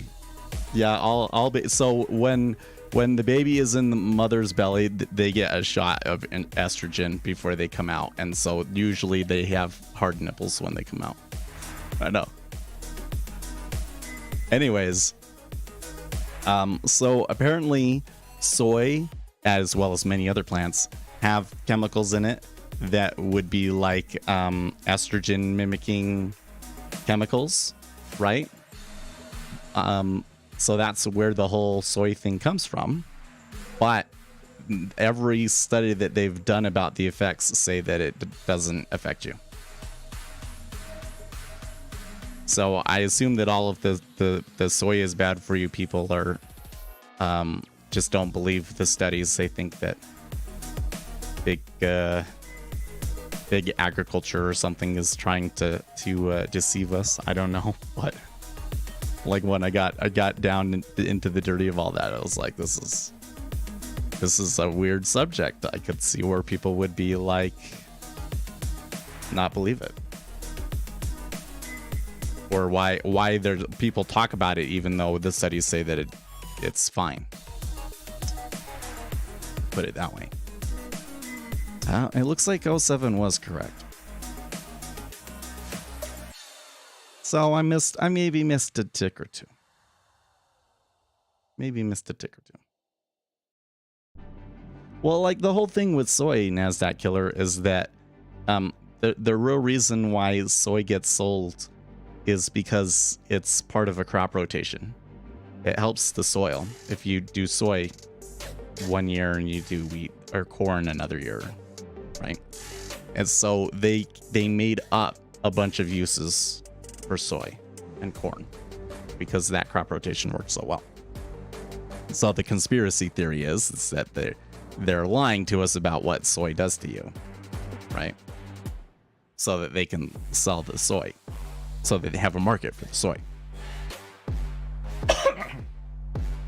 But you have to be claiming that all of the dietitian researchers are in on it. Like pig's feet and hot dogs.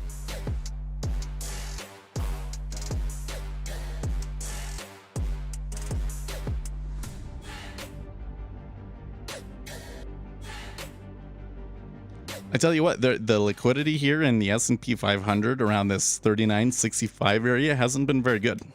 There's been a lot of slippage around here.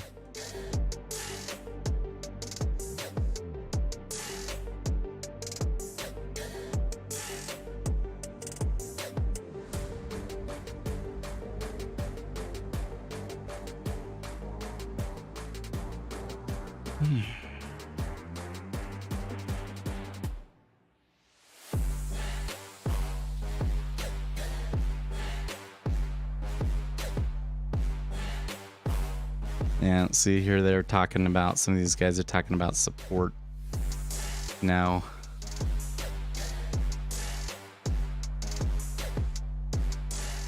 I remember there was somebody who came in a while ago and they were like, you know, they were really uppity on like, I'm gonna find where the rich people are. I'm one of the rich people and stuff like that. And I just couldn't take the guy seriously. It was like, listen, if they're retail traders, there's only, right, the people that have the real money that aren't allowed to talk to you guys.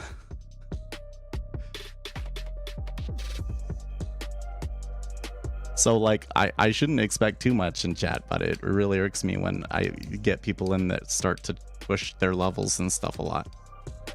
It never ends well. When I trade, I drink water. Wait, where are you? You saying that's your wait.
Okay, let's see here.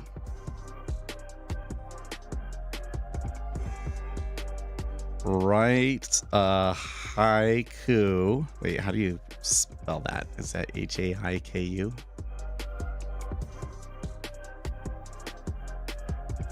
Yep. Write a haiku about Akshay drinking water while trading.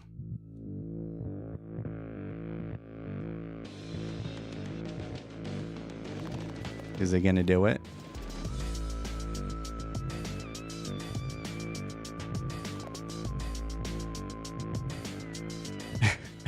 Akshay sips water as he trades on the market.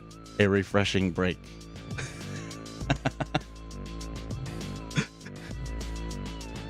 I mean, it did work.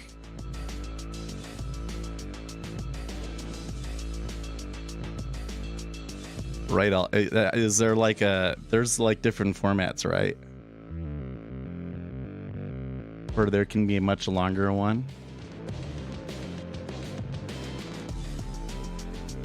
3 out of 10. Okay. Write a haiku about a DJ producing a mumbling rap about water.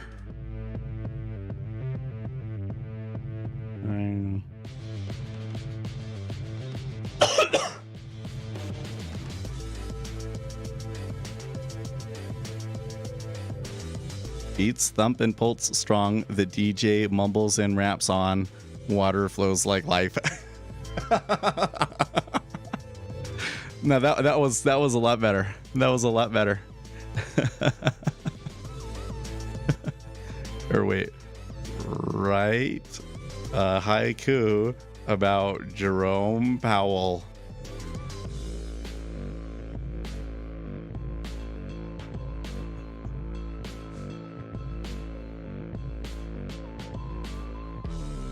Jerome Powell sits as he contemplates the markets. A steady hand holds. Holy shit, that was so great.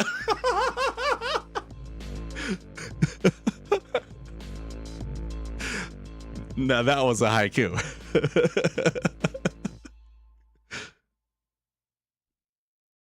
I'm putting that one on Twitter.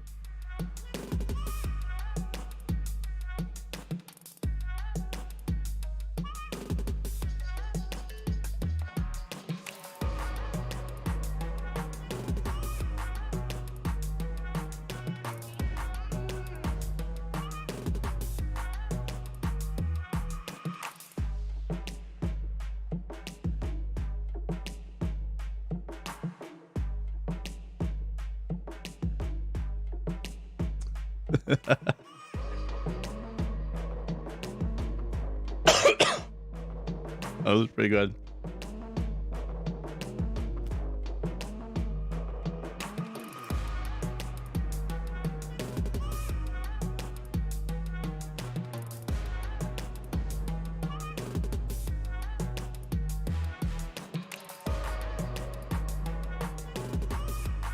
Sorry, it's Chat GPT. Chat GPT. Write a haiku about Jerome Powell.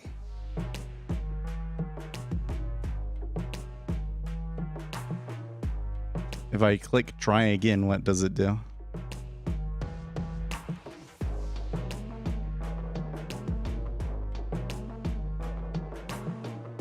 It's thinking.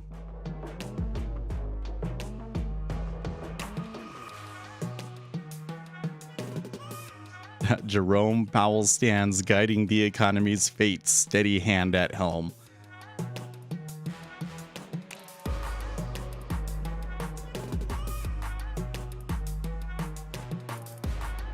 Oh, there's Larry talking about it. Chat GPT is a profound thing for humanity and a profound change. I don't know. I think that it's overhyped a little bit. I want to see somebody making money off of it first. What's the idea that people come up with to make it?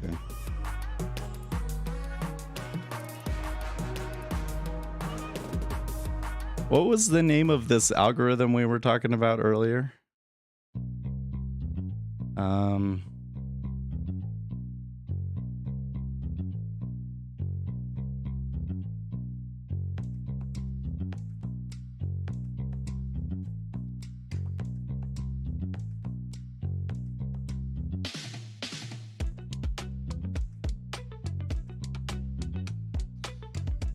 Write a 5-minute YouTube video about Alexander Stoikov market making strategy. I'll ask it about Almgren, Chris. Let's see if it'll write a really long one or not. So do you know how this works? I think if you understand how it works a little bit, people might would be a little bit more cautious about it. So like, you know, when you're on your phone and you type one word and then it tries to predict what the next word is going to be that you're going to write. It's like the same model. And basically what they did was like that normal straight prediction kind of sucks. And so what they did is they put people behind it and they said, okay, is this a good answer or a bad answer, right? As feedback to the model. And that's how the model works, right? So it will, yeah. So now we need the robot to read it, right? Okay, Google text to speech. I forget what it's called.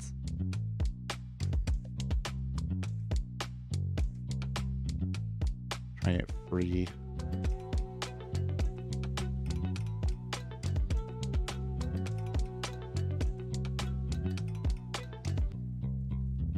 No, that's not it.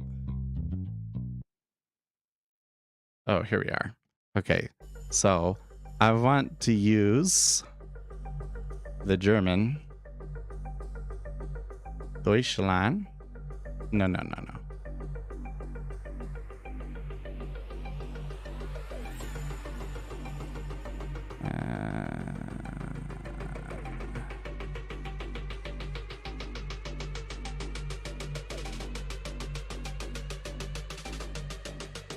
Neural too.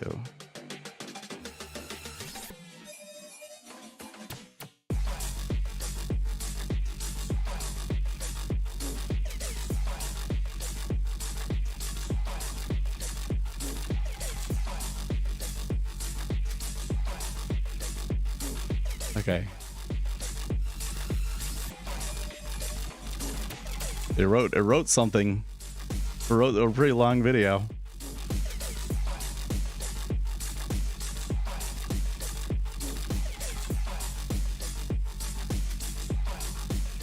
Okay.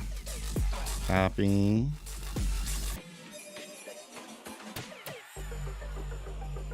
I'll have her read it just a little bit fast. 1.07, that should be fine. Okay, here we go.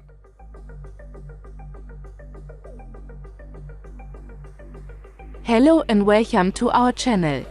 Today we will be discussing the Avellaneda-Stoikov market making strategy, a popular approach used by many traders in the financial markets. The Avellaneda-Stoikov market making strategy is a dynamic approach to market making that involves continuously adjusting the bid-ask spread based on the current market conditions. This strategy seeks to take advantage of imbalances in the market by providing liquidity when there is a short target and taking it away when there is an excess. The key idea behind this strategy is that market makers can earn a profit by charging a small fee for providing liquidity to the market. This fee, known as the bid-ask spread, is the difference between the price at which a market maker is willing to buy an asset and the price at which they are willing to sell it. By continuously adjusting the bid-ask spread based on market conditions, market makers can maximize their profits while still providing liquidity to the market.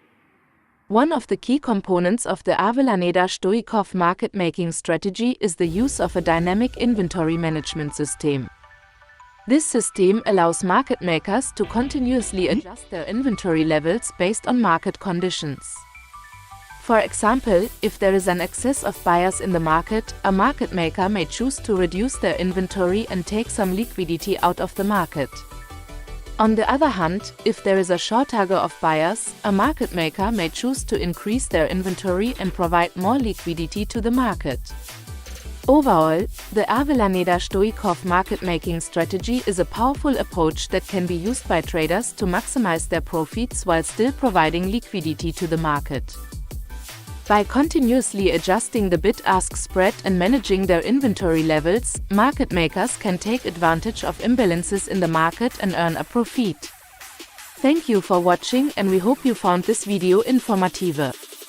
I should turn that into an actual video and see what happens. I should just make a video. Chat GPT teaches us about and see how many people watch. I mean, it didn't really tell us anything about it, right? I mean, it was like super general, but it didn't get into any of the math at all. So, how am I doing the video? So if you go to cloud.google.com/text-to-speech, you can use their machine learning models to generate more natural text. And one of the tricks that we've learned is that you can come in and you can change the language to use other people's voice, to use different voices. So there's a WaveNet. That was neural too. There's also WaveNet. Hold on a second. Let me try it.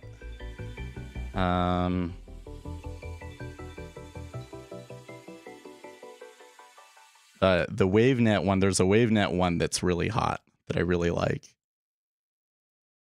Hello and welcome to our channel. Was it the F?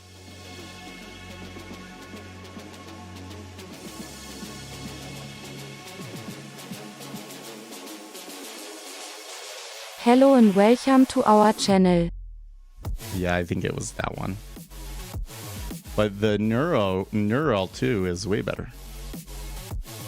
Hello and welcome to our channel. What else could we do? We could do Australia.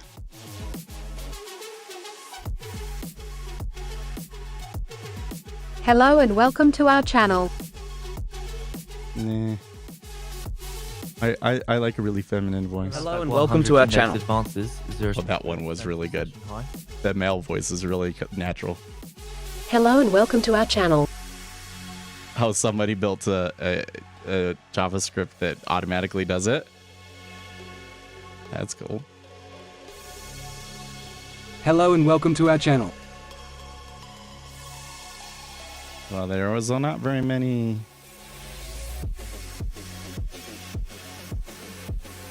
Filipino, Italian, Netherlands. Hello and welcome to our channel. Hello and welcome to our channel.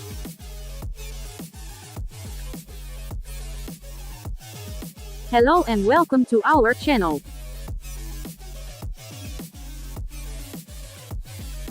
Hello and welcome to our channel. Oh, wait. Oh, they don't have Neuro for Netherlands. Okay, sorry. Great Britain. Neural 2. Hello and welcome to our channel.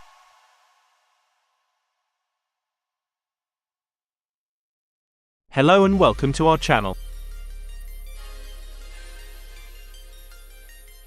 Hello and welcome to our channel. You have to. What do you mean by that? Deep. Hello and welcome to our channel. I think you'd have to ask a more specific question. Hello and welcome to our channel.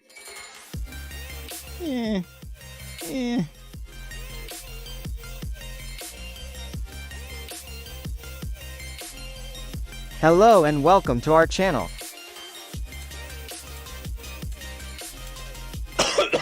Hello and welcome to our channel. That's the one that everybody uses. Hello and welcome to our channel.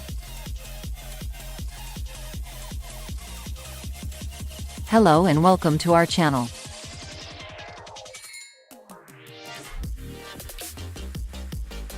Hello and welcome to our channel. She sounds good in that one. And they've got more. Hello and welcome to our channel. Gee, not quite as good. Hello and welcome to our channel. Well, I'll make a video, okay? Hello and welcome to our channel. I'll find something else to make the videos with it. Hello and welcome to our channel. We'll do it in the German voice. We'll do it in the German voice. Oh man, it's time to go. Hey guys, I will see you next week. In the meantime, stay excellent, team.